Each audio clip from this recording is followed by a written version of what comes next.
Boy whose ambitions lay far beyond the Bavarian community. His will to win was evident early. Tuchel often captained his youth football teams and his school side lifted the national German football trophy in 1987. The Sport took the young defender on a whistle-stop tour of South Germany, from Augsburg to Stuttgart and then Ulm. A knee injury ended his playing career at the age of 25, though. Tuchel accepted his first coaching role in the Stuttgart youth setup in 2000, hired by none other than Ralf Rangnick. Under Tuchel's stewardship, the club's under-19s won their league title in 2005.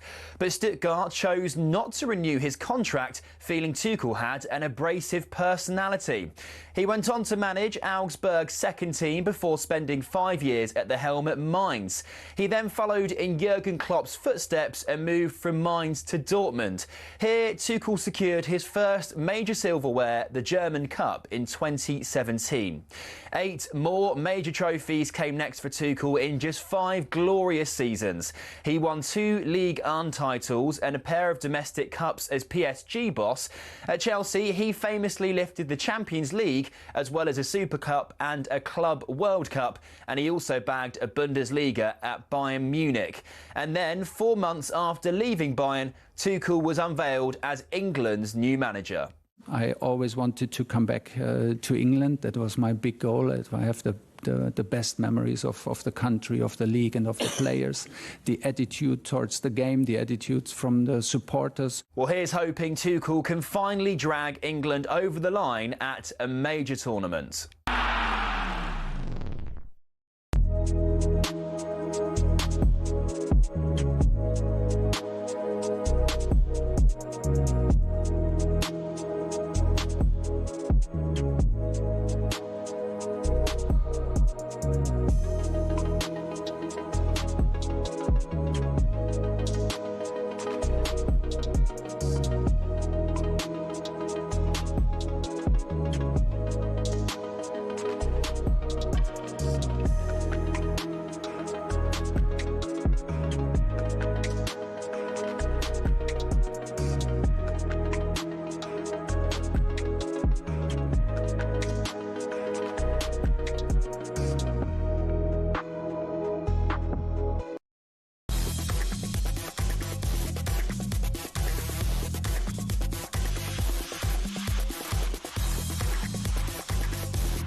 Good morning, 4 minutes past 6 o'clock. How are we?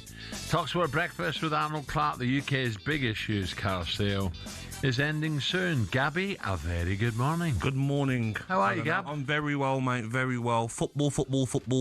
This last weekend, Tuesday, Wednesday. So a lot to watch. Up, isn't it? Yeah, it's really getting tasty now. The title race is back on, thank God.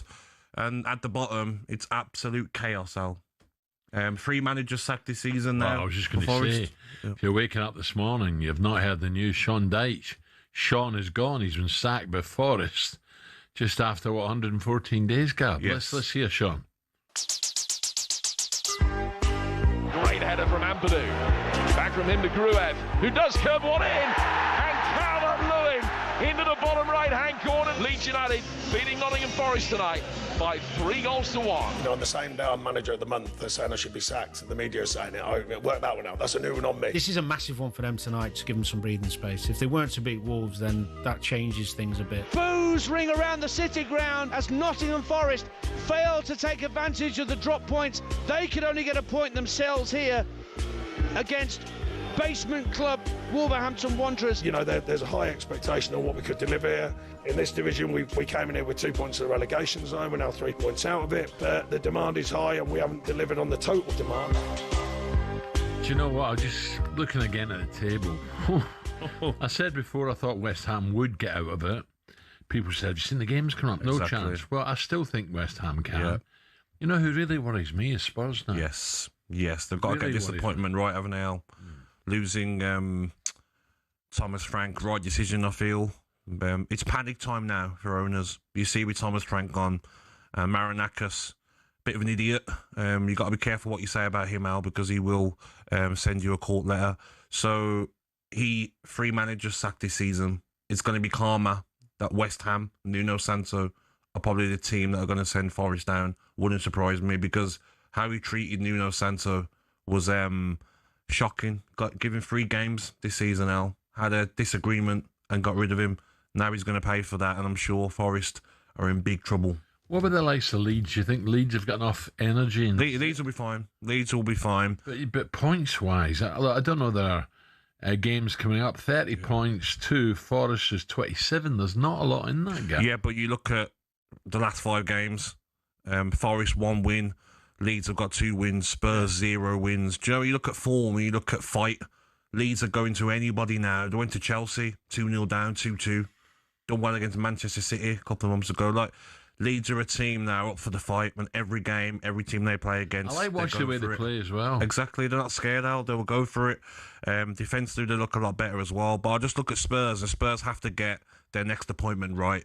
Don't bring someone in for the sake of it. Can they wait for Pochettino after the World Cup? I wouldn't wait, Al. It's crunch time now, and this isn't like last season. This is a season where West Ham are coming for you. Nottingham Forest are in a battle. Spurs, I feel they have to get it right. Do they have to go and get De Zerbi, even though he's a bit of a baby? The way he left Marseille, you know, the way he left Brighton, the way he left Marseille. I'm not sure if he's the right decision, but there's a couple of teams now that have got to get their next appointment right. Right, so Sean is gone, the third Forest manager to be sacked this season. 0-0 draw against Basement Club Wolves was enough to the owner, Marinakis, to pull the trigger with the club 3 points clear of the top. talkSPORT reporter Ben Jacobs explains this decision.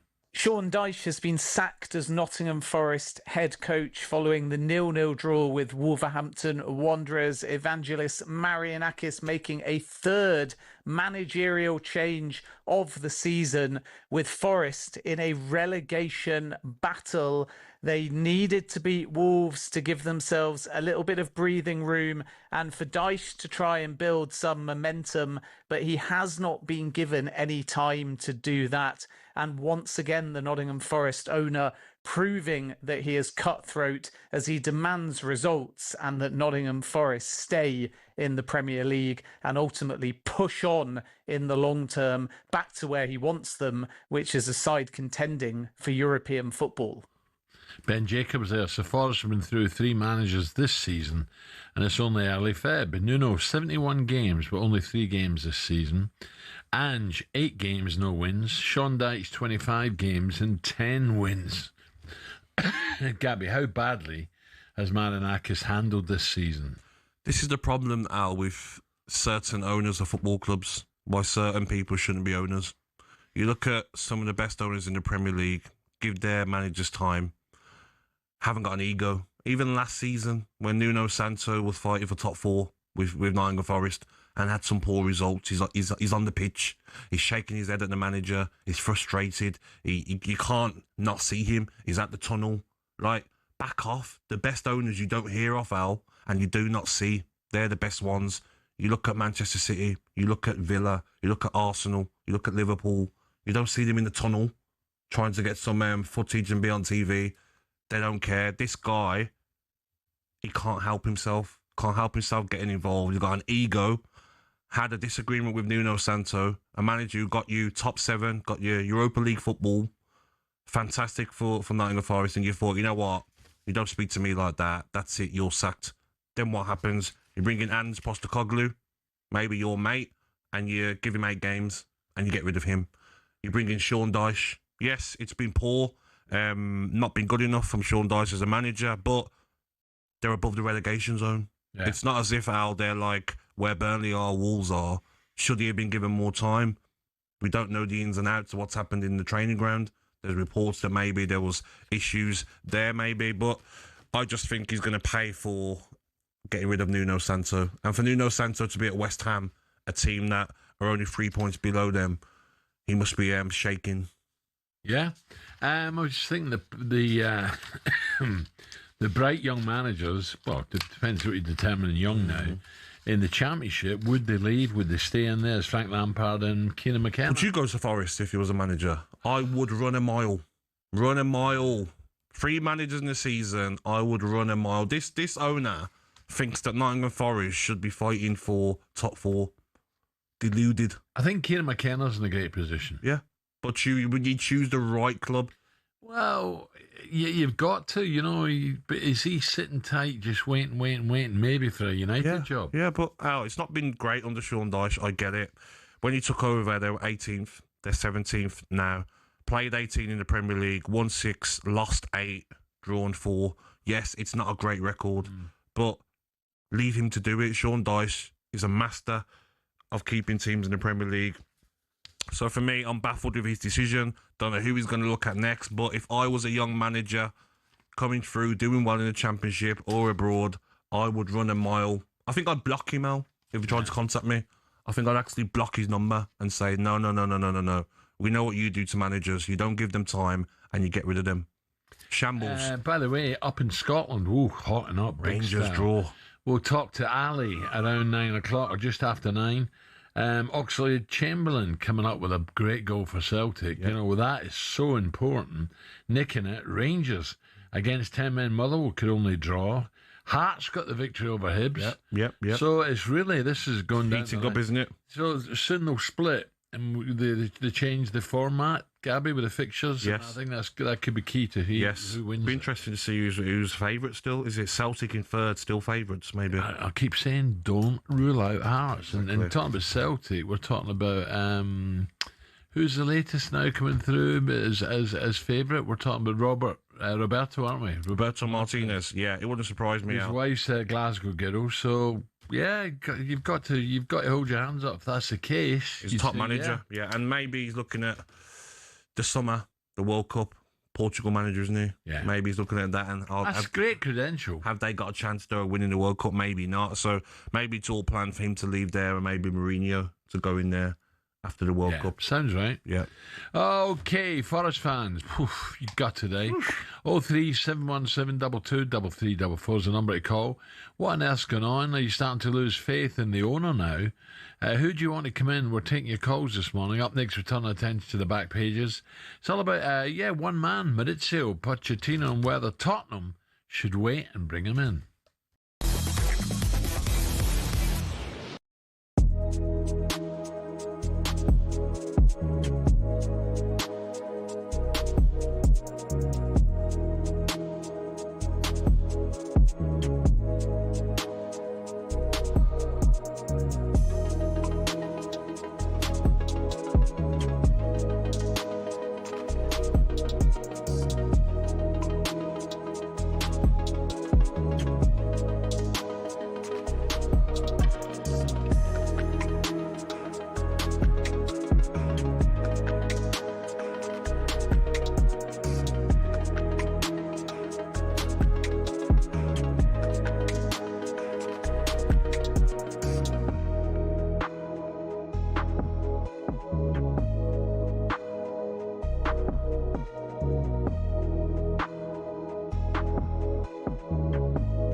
My view of punditry is when I listen to a pundit, whoever that pundit might be, whatever they may be, whether it's male, female, black, white, yellow, green, it's do I learn something from them? Do they engage me? Do I find them interesting and entertaining?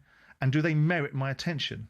And that's my response to Annie, the what reasons would you why say I was to that? saying Yeah, the things listen, I said. He's sitting right beside you. Yeah, you know, it's an opinion, isn't it? Which Indeed. we're all entitled to.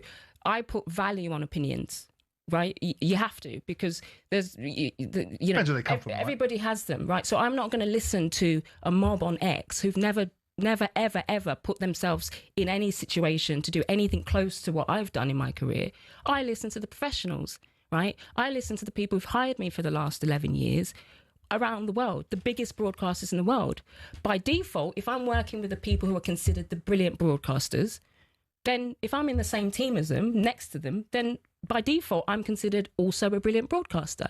So I take everything you're saying, but the reality is I've been good enough for 11 years, right?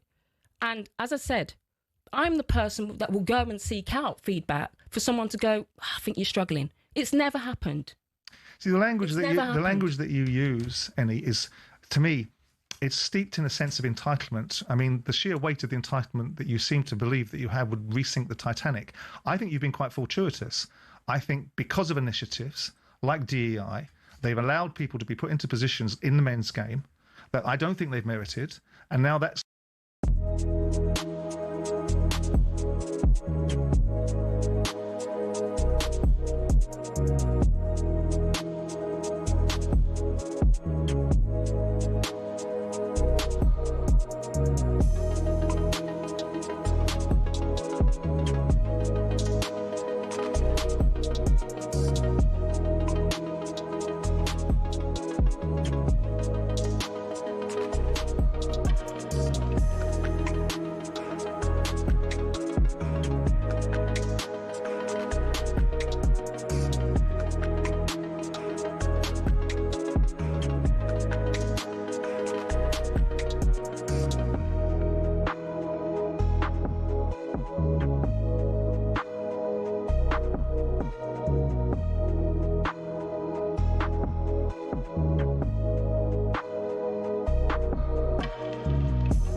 Good morning, 18 minutes past 6 o'clock.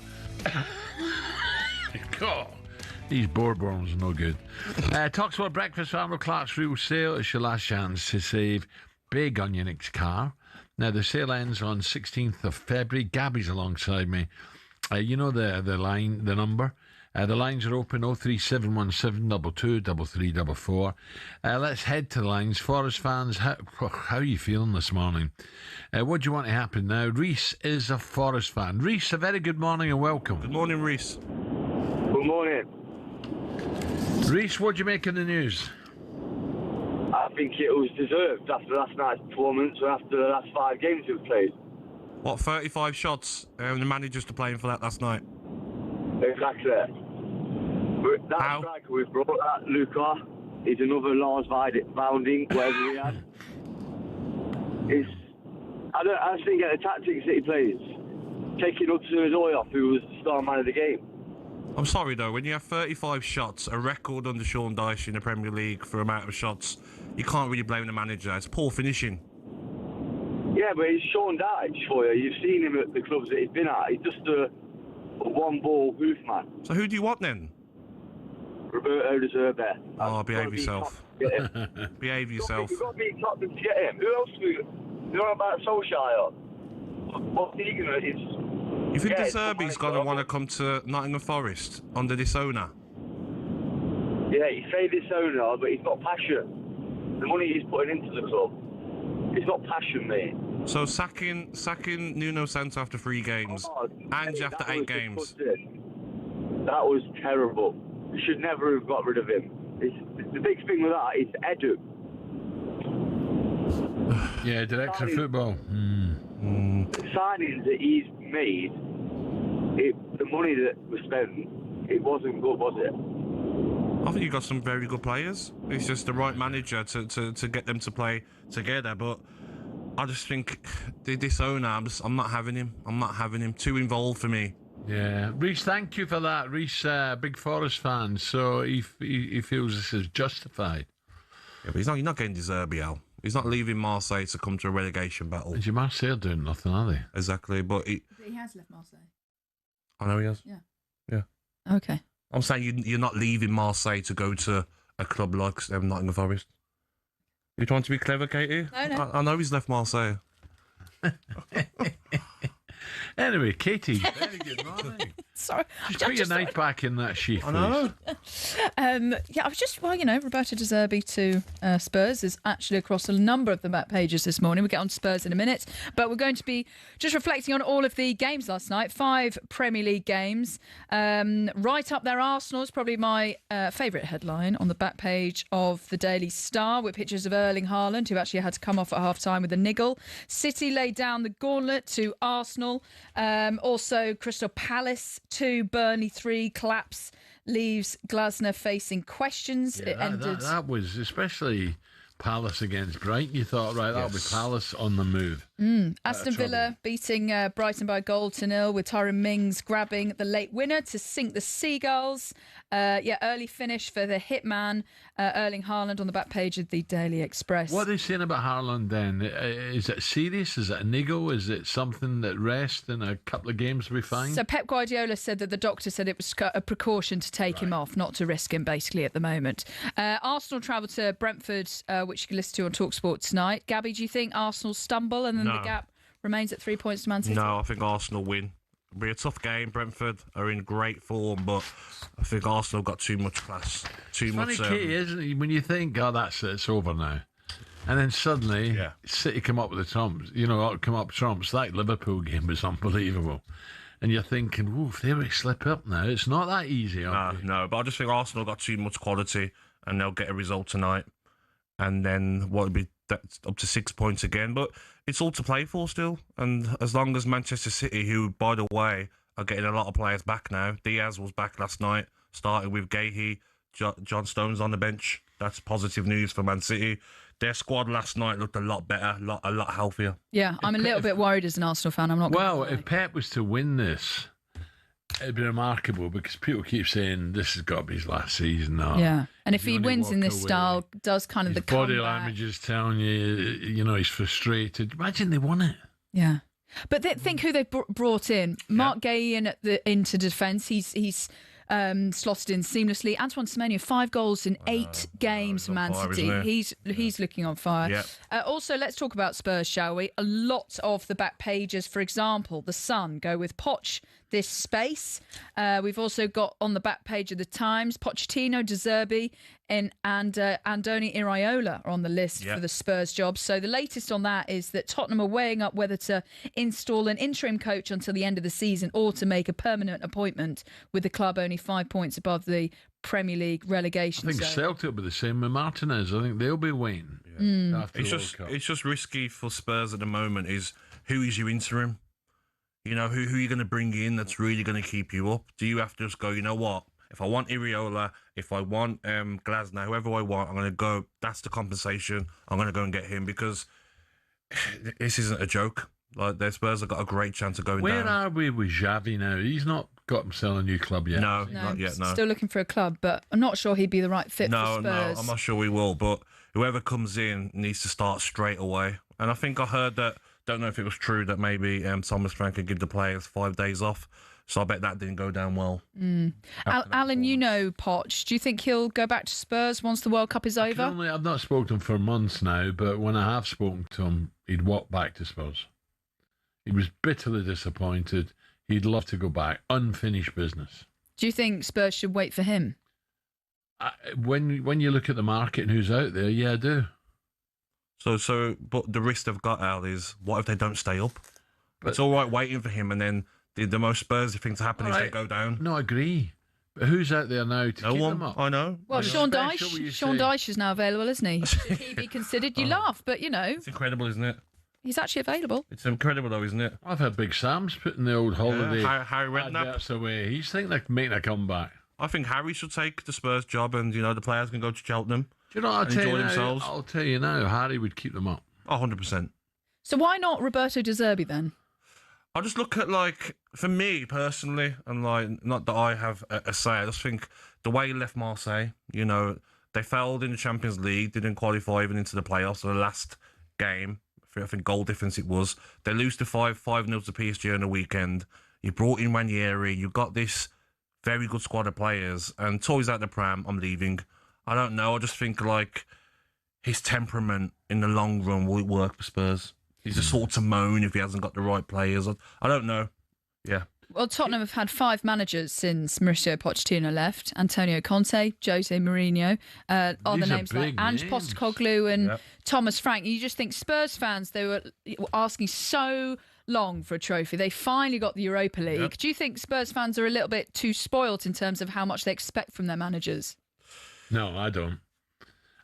You know the history of them. Tottenham's a massive football club. I don't. I think they deserve, up there, top 5 guaranteed. Battling with Villa, battling with United. The problem as well, Katie and Alan, is Chelsea. When you're charging some people £100 a ticket to basically come and see your team lose at home every week, what's the point? As a fan, you're thinking, come on, if I want to take my 3 kids and myself, food, travel, I'm talking £500 a game. And the amount of defeats I've had at home is incredible. 2 wins in 17 Premier League games. It's they deserve a lot better. Yeah. If I was a Spurs fan, I'd be I'm not wasting a penny on watching on the TV. I had a big lunch invite last Sunday. Ozzy and some of the big executives of Spurs, they've got boxes were there, and I couldn't go. And I'm thinking, I should have gone. I had a chat, but I couldn't go. Yeah. So they've got to do something. Tottenham's a great club. Yes, totally agree. Katie, we've got loads to come. Yeah. We'll talk about tonight's game a little bit more. Arsenal away from home, London derby won't be easy. Coming up, we'll continue taking your calls this morning. The news that Sean has been sacked by Forest. The news breaking in the middle of the night. 03717 22 3344 is the number to call to have your say. Gabby says this is karma for Marinakis for sacking Nuno. And we'll also focus on the Villa and whether Gabby's concerned about their performance last night. First gear, get the job done.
Romero does what he does. Ridiculous tackle. Thomas Frank cannot be blamed for that loss at Man United.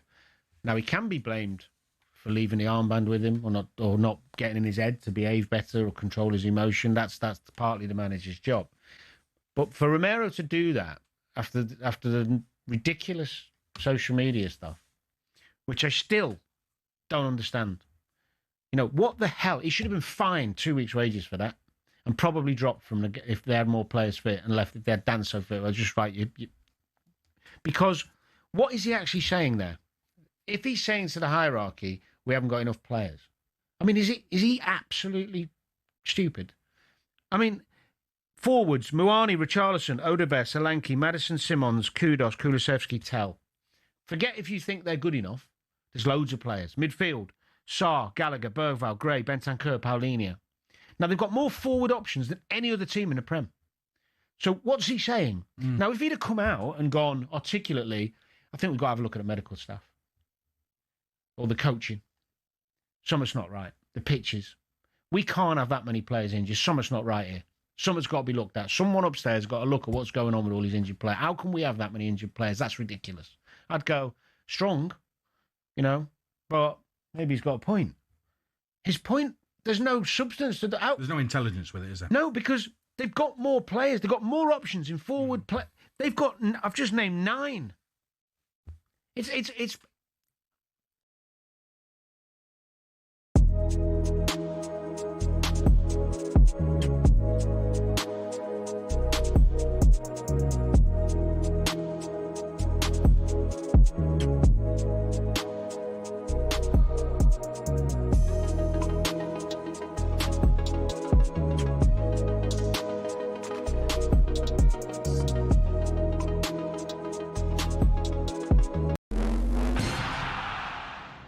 fancied having a beer in the stands while watching your team at the Emirates, or at Anfield, or at Stamford Bridge?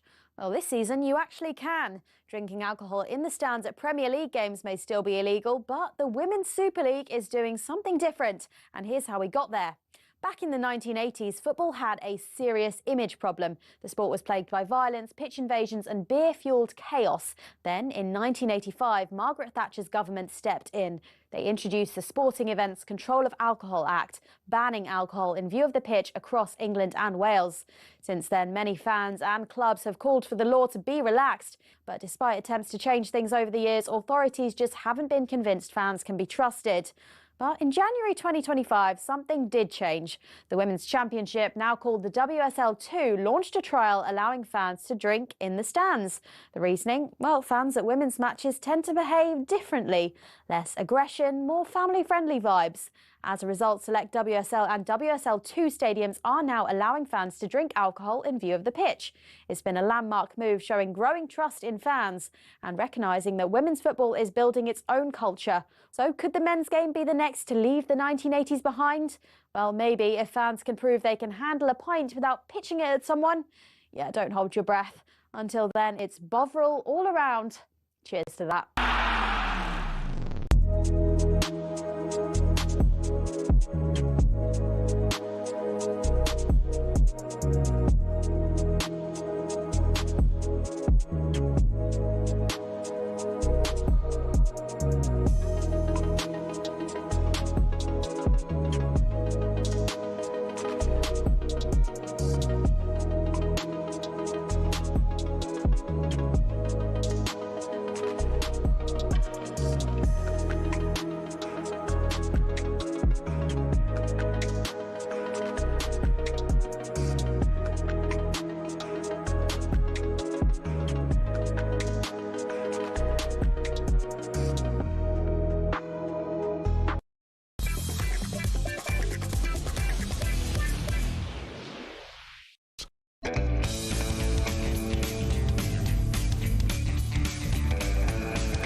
This is talkSPORT Breakfast with Arnold Clark. The UK's biggest used car sale is ending soon, so check it out right now. Gabby's alongside me. Right, let's head back to the phone lines now for more on this story. Sean Dyche sacked overnight after the 0-0 draw against Wolves. Our board is full, absolutely full of Forest fans wanting to have their say and waiting. Mark's given us a call. Mark, morning, Mark. Good morning, Mark. Morning, Gabby. Morning, Alan. How are you both? Good, Mark. How did you feel when you woke up? I don't know when you heard the news, but if it was this morning, how did you feel? Do you think, well, it's not surprising, or was it, God almighty, give the guy a break? In my opinion, it wasn't surprising. Obviously, I only found out as soon as I woke up this morning about it. I don't know where the club's going to go forward. I don't know who they're going to appoint next. But the real reason, in my opinion, and quite a few Forest fans, is Edu, managing director of football. Yeah. I'm looking at some Mark. I'm looking at some of his transfers, and I do agree that they haven't worked. Have they? Hutchinson, Ndoye, Bakwa, Callum Rendo, McAtee. The only one I'd say that has worked probably is Igor Jesus. Has done decent, hasn't he? But a lot of the transfers haven't worked, have they? No, they haven't at all. Igor Jesus, by far best player that he's signed. He's not getting no. How can I say it? He's not getting enough service. I saw him in some of the games in the Club World Cup, and he was absolutely lethal. Give him that chance. We just not got no service for him. And you've got a player like Gibbs White who should be giving that service. I was going to say, Forest have to have players that can create. Of course they have. Yeah, we've got a great squad, and that is Dyche's best squad that he's ever had in the Premier League, and he couldn't deliver. Who do you want in, Mark? I don't know. There's no one out there. I fear that we are going down this season. Next 5 games, Al, Mark. Liverpool at home, Brighton away, Manchester City away, Fulham at home, and a relegation thriller, Spurs away. Doesn't look great, does it, mate? No, not at all. Not at all. But as soon as we get Edo out the club, the better. Well, he's doubling his money at the end of the season. He's going from 3 million to 6 million a year, just so you know. Is he really? Yeah. Unbelievable. Mark, look, thank you. Thank you, Mark. I'm a Mark in the sense that these directors of football get away with murder. Right, reports come into us this morning as well. 5 senior players were called into the chairman's office after the game against Wolves for Forest. Oh, dear. We'll move on. Let's talk about the Villa. We'll keep Forest fans, keep the calls coming, by the way. The Villa, Gabby tells me, are really back. When your tires are flat. Aston Villa. Let's get in there. And when you go now, baby, I see your sun is shining, but I will make a Villa are back in business at home, winning late on against Brighton. Brighton are struggling, aren't they? Through a Jack Hinshelwood own goal. Just how important could that goal turn out to be, Gab?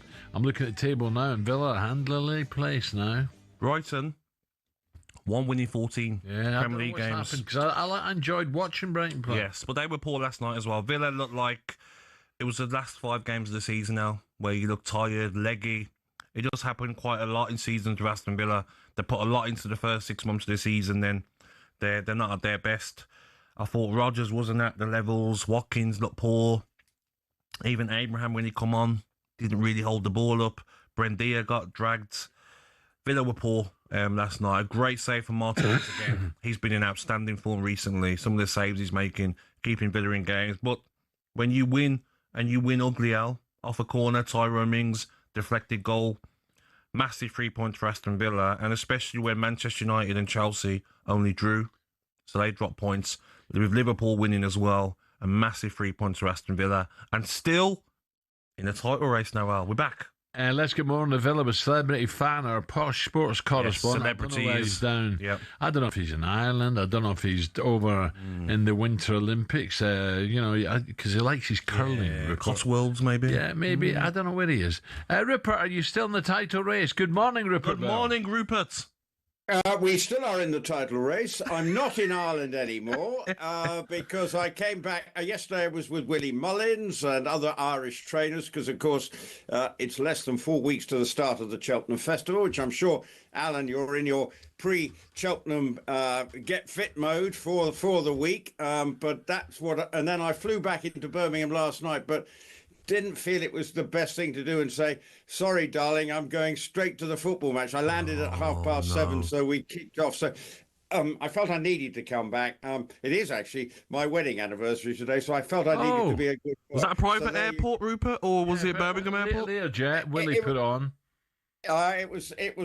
Well, I could have taken the private jet to Birmingham, but I flew in my plane to Birmingham last night. It was pretty damp and miserable, but I have to say, lovely seeing all the good horses that I have over these 3 days ahead of Cheltenham.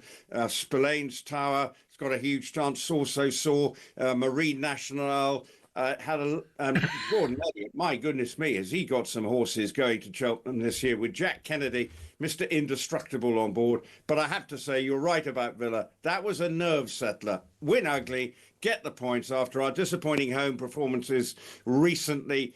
It took an age to get the goal, but as you say, can't say I watched every minute of it, but I'm just mightily relieved. Rupert, talking of Willie Mullins, what about Gordon Elliott? Have you a chance to look around Gordon's Cheltenham hopefuls? Because he'll come over with a very strong team.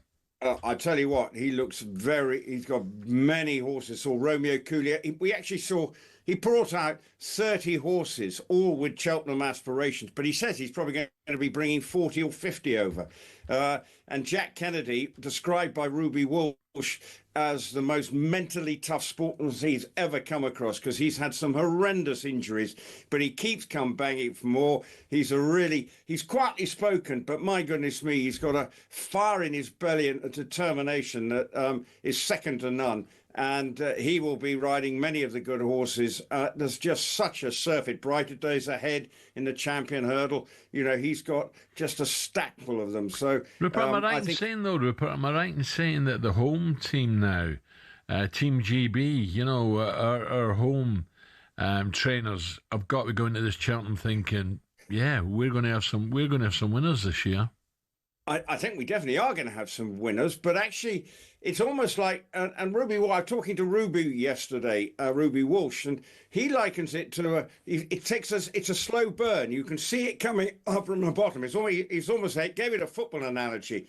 You know, the team is rebuilding, but it won't happen overnight. And yes, we are getting better and better, and we have plenty of chances. And what do we do with Constitution Hill? 2 weeks tomorrow, I think, a week tomorrow, it's going to have a race at Southall, £40,000 race. Willie Mullins is actually going to bring some horses over for that. Will he go for the Champion Hurdle?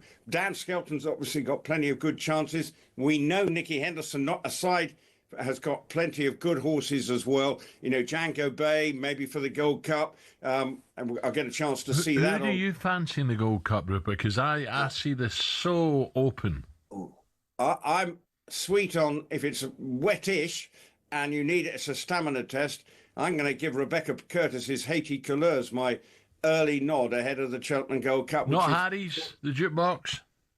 No, I think ideal at Kempton. Look, he won that, well, on the nod. But I think they just might find the horse out on a stamina point of view. I'm sorry to be disloyal to be Harry. Yeah, I don't like that, mate. Well, no, I should be loyal to Harry because he's got horses with my brother, so I'm probably going to find that Harry's taken the horse away now that I haven't tipped his horse. How is your brother? I was going to ask because I passed Newmarket yesterday. It was dreary and horrible. Yeah. How is your brother? Is he set up for a good season?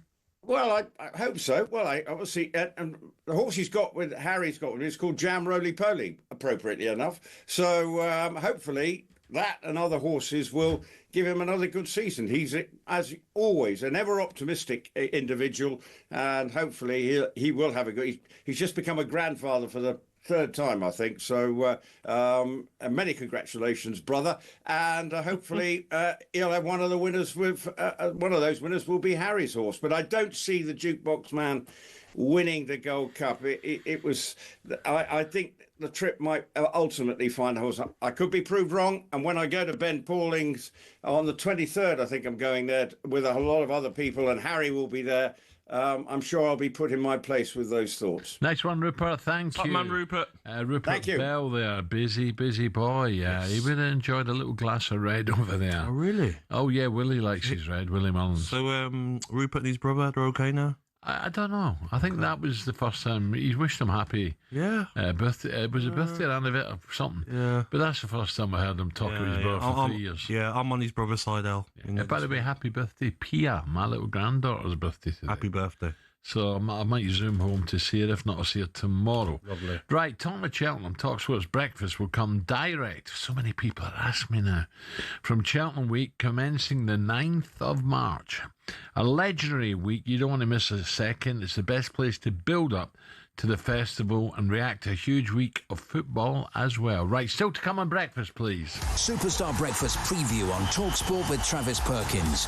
Download the new improved app to easily manage your accounts and quotes. Okay, Forest fans, you're waking up to the news of yet another sacking. You're looking for your fourth boss of the season after this man was sacked last night. There's a high expectation on what we could deliver here. You know, we're somewhat delivered in the sense we've won 4, drawn 1, lost 1 away in Europe, and some really good moments in amongst it. Yeah, the chairman doesn't mess about there, does he? Gabby, you're not a fan, Mr. Mananakis. By the way, he's into his horses, big style, along with the football agent Kia. They've been buying at millions of pounds. Oh, yeah. Yeah, just be interesting now, Al, who wants that job at Forest. 03717 223344. That's the number. Is this the moment that support for Mr. Mananakis is beginning to wane? More than Forest out this morning, as well as Spurs. Their search for a new manager. That was our breakfast special with our good friends at Travis Perkins. Superstar Breakfast preview on talkSPORT with Travis Perkins. Get free next day track delivery. Head to travisperkins.co.uk or download the app.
In the two high-profile times when I've accused anyone of racism or sexism, a High Court has agreed with me. A parliamentary committee has agreed with me. So, and I've got reams of evidence. Oh, absolutely. Of You're people talking about Mark Sampson and Joey Barton. Right, but the point is, I'm not the But that's person. the extreme end of the equation, isn't it? What is the point? No, but my point is, that's also replicated online. So there's reams and reams of evidence of people online. But you did it to me. You told me. No, I don't have a problem with it because it's your opinion. You said to me about me that I'm a sexist.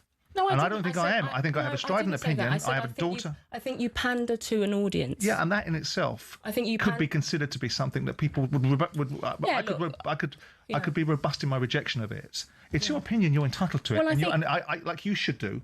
I only take the value of a people's opinion from someone whose opinion I respect. Yeah. Your opinion isn't relevant to me, and my opinion to some extent shouldn't be relevant to you.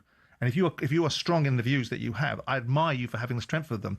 But everything that you seem to portray in life seems to be that every disadvantage that you have is because either you're a woman or because you're black, and it's got nothing to do with your contribution to the equation and the way that people perceive you. I'll always take responsibility if I think I've done something wrong. I'm the first person to apologise if I think, I shouldn't have said that or that went the wrong way. You can find multiple examples of me apologising, but there is a reality that I do suffer sometimes a disadvantage because people abuse me for my identity. They don't actually focus on, I don't think she's a good person or good pundit because of X, Y, Z. They go into attacking your identity. Those are two different things.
fact.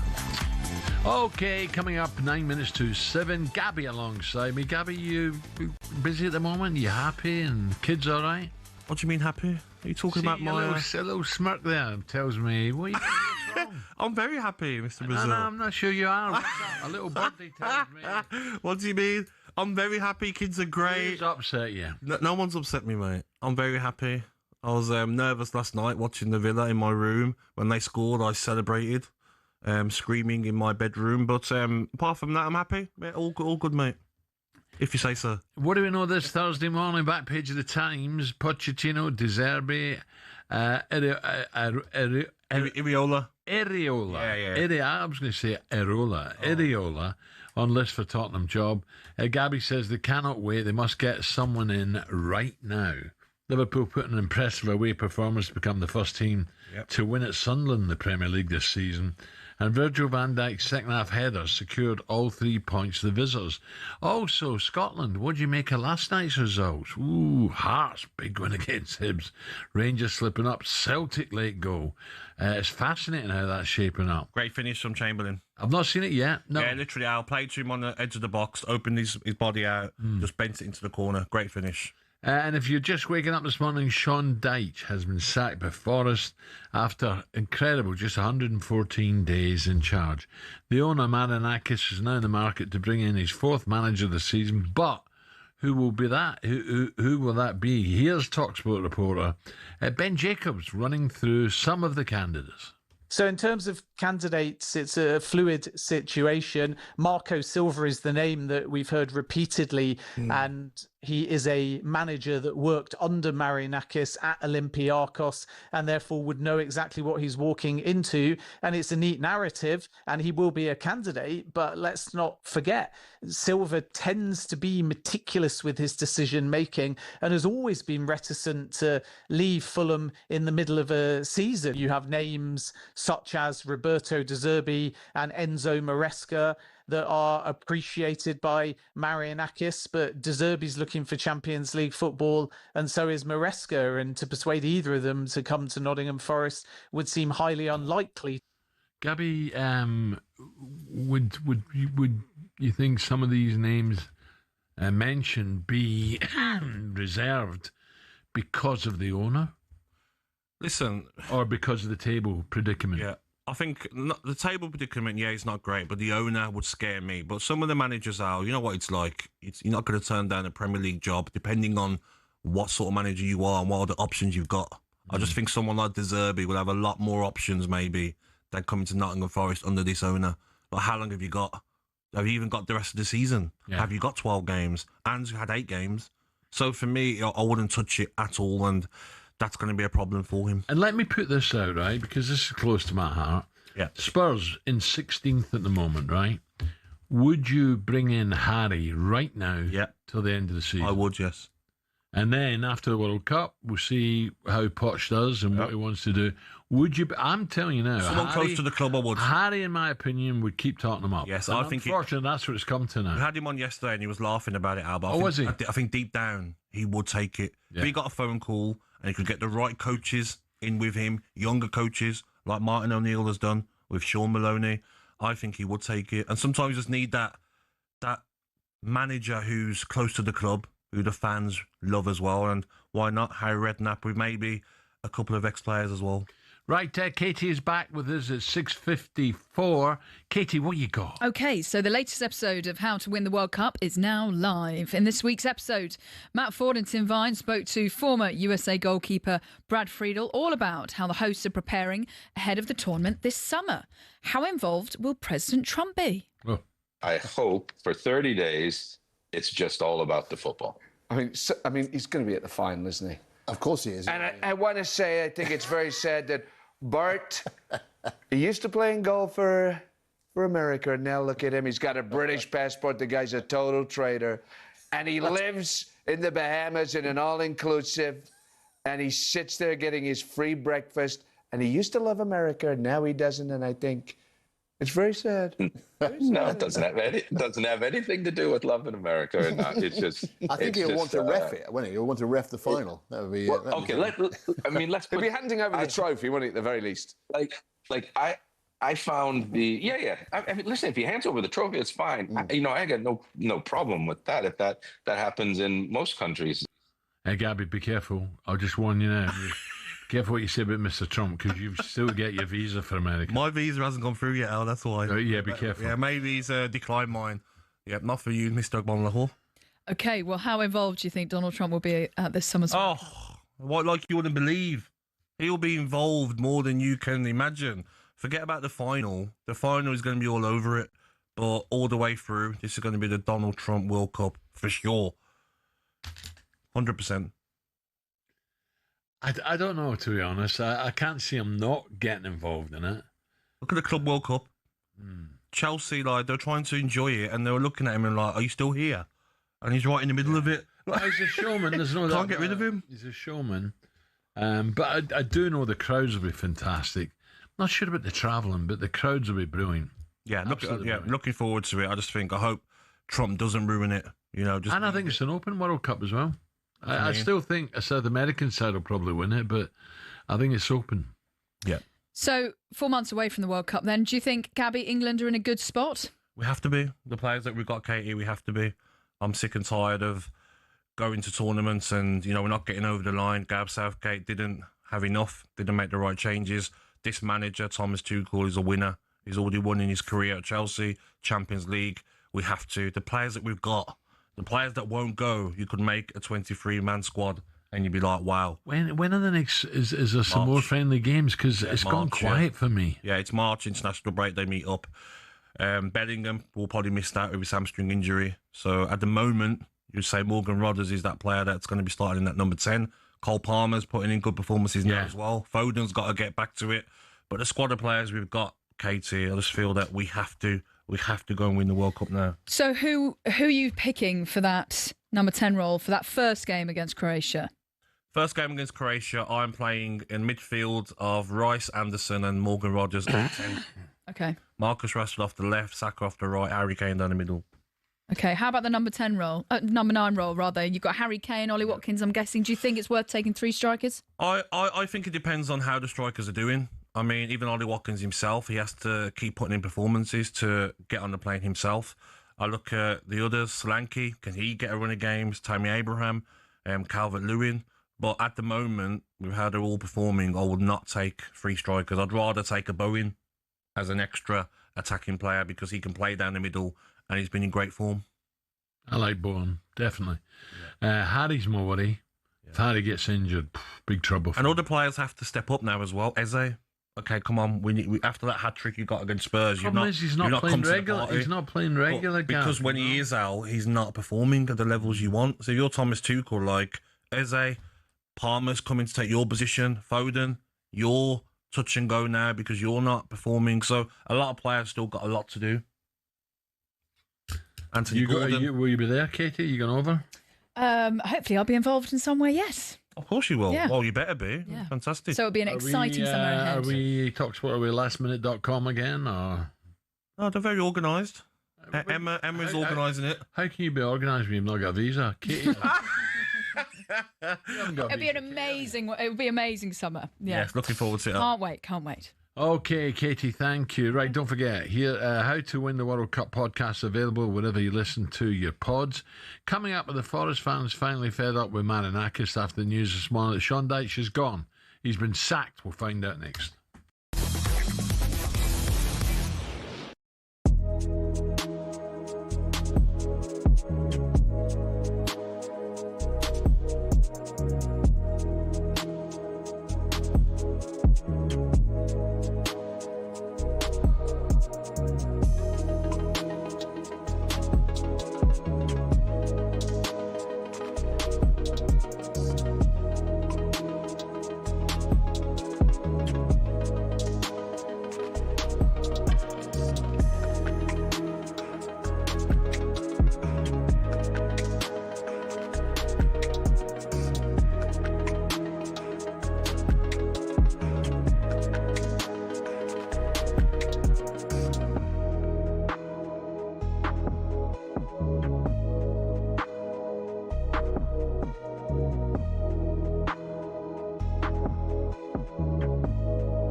Mo, what happened yesterday? Candy. What happened yesterday?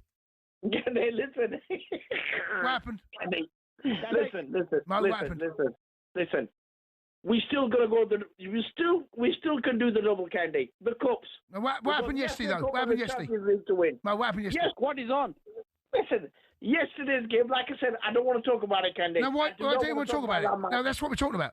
What is on? Listen, we're not talking about that. We're going to talk about tomorrow's match. No. Here's what we're talking about. What happened yesterday? Candy. Yep. Candy. Yep. Come on, Candy. What happened yesterday? Candy, listen. Yeah, what happened yesterday, man? I've said this all the time to you, every single time. I keep repeating myself. Liverpool have been done by VAR so many times, it's unreal. You lost 2-1. The referee was shocking, Candy. You lost 2-1. And do you know what, Candy? Yesterday, it wasn't a surprise to me. It wasn't a surprise. I mean, our team turned up in the second half. We were just absolutely superb. The boys were absolutely superb. You conceded 2 goals. Candy, what are you on about now? Candy.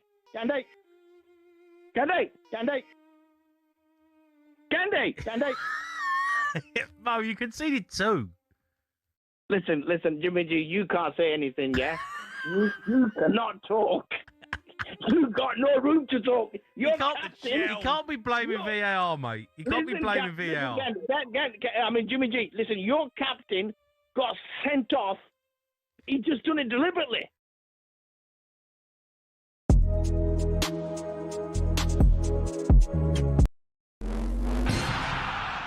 Would you give up the chance to play for your country to become a global star of your sport and earn big money doing it? Well, that's the choice facing rugby players right now because of the proposed new R360 League. Led by 2003 World Cup winner Mike Tindall, it's already being backed by major investors. Its goal? Turn rugby union into franchises, not clubs, add some serious cash and a bit of razzmatazz. Or in their words, make the game more watchable, accessible and entertaining, especially for younger audiences. But there's been a huge pushback, a massive no way from the current game. So what exactly is R360 and why is it controversial? Rugby union is facing challenges on a domestic level right now. There's huge financial instability across even top-tier clubs. The English game has seen leading clubs like Wasps, London Irish and Worcester go out of business in the top flight. The Welsh provincial game is in total disarray too.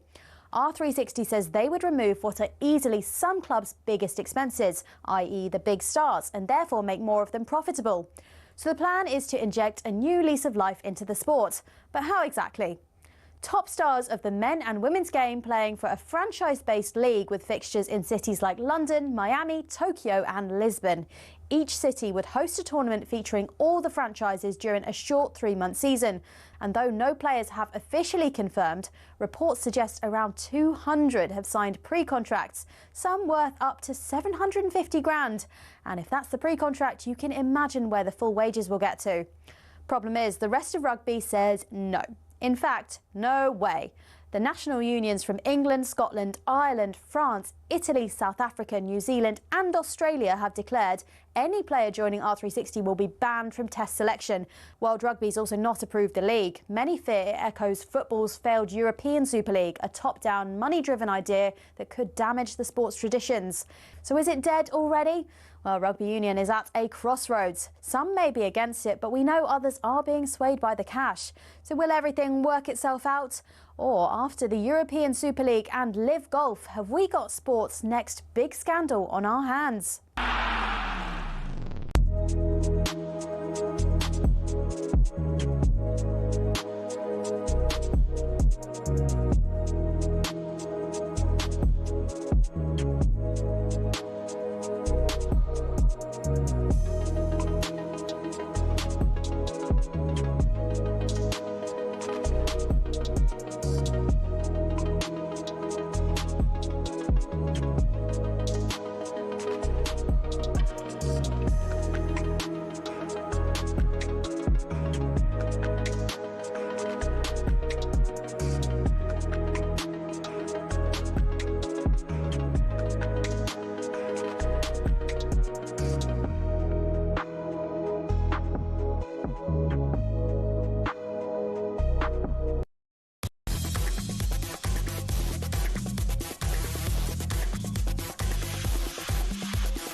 Good morning. 6 minutes after 7 o'clock.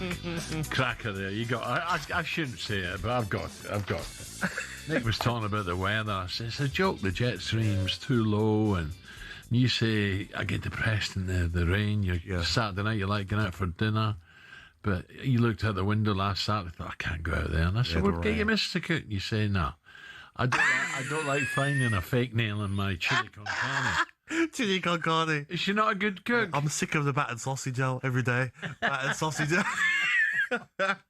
No, she can really, Al. Yeah, I'm being out of order. She can cook very well, yeah. What about Jill? Oh, great cook. Great cook, yeah. Mixes it up as well. Not the same thing. Yeah, but she does like wholesome food, but too much of it. What about your kids? Are they happy with? Yeah, they're very happy. They're very lucky. They're very lucky. Food-wise. Yeah, they're very happy as well. Yeah, they see the dad. With all the takeaways. Toby Carvery sending the Sunday dinner. Would you cook them? I don't cook. No, you must too, right, kids? What do you want? No, I don't cook. Mrs. Sausages, burgers, bit of jerk chicken, or what do you do? jerk patties. No, they have. They love Cajun pasta. My daughter loves Cajun chicken pasta.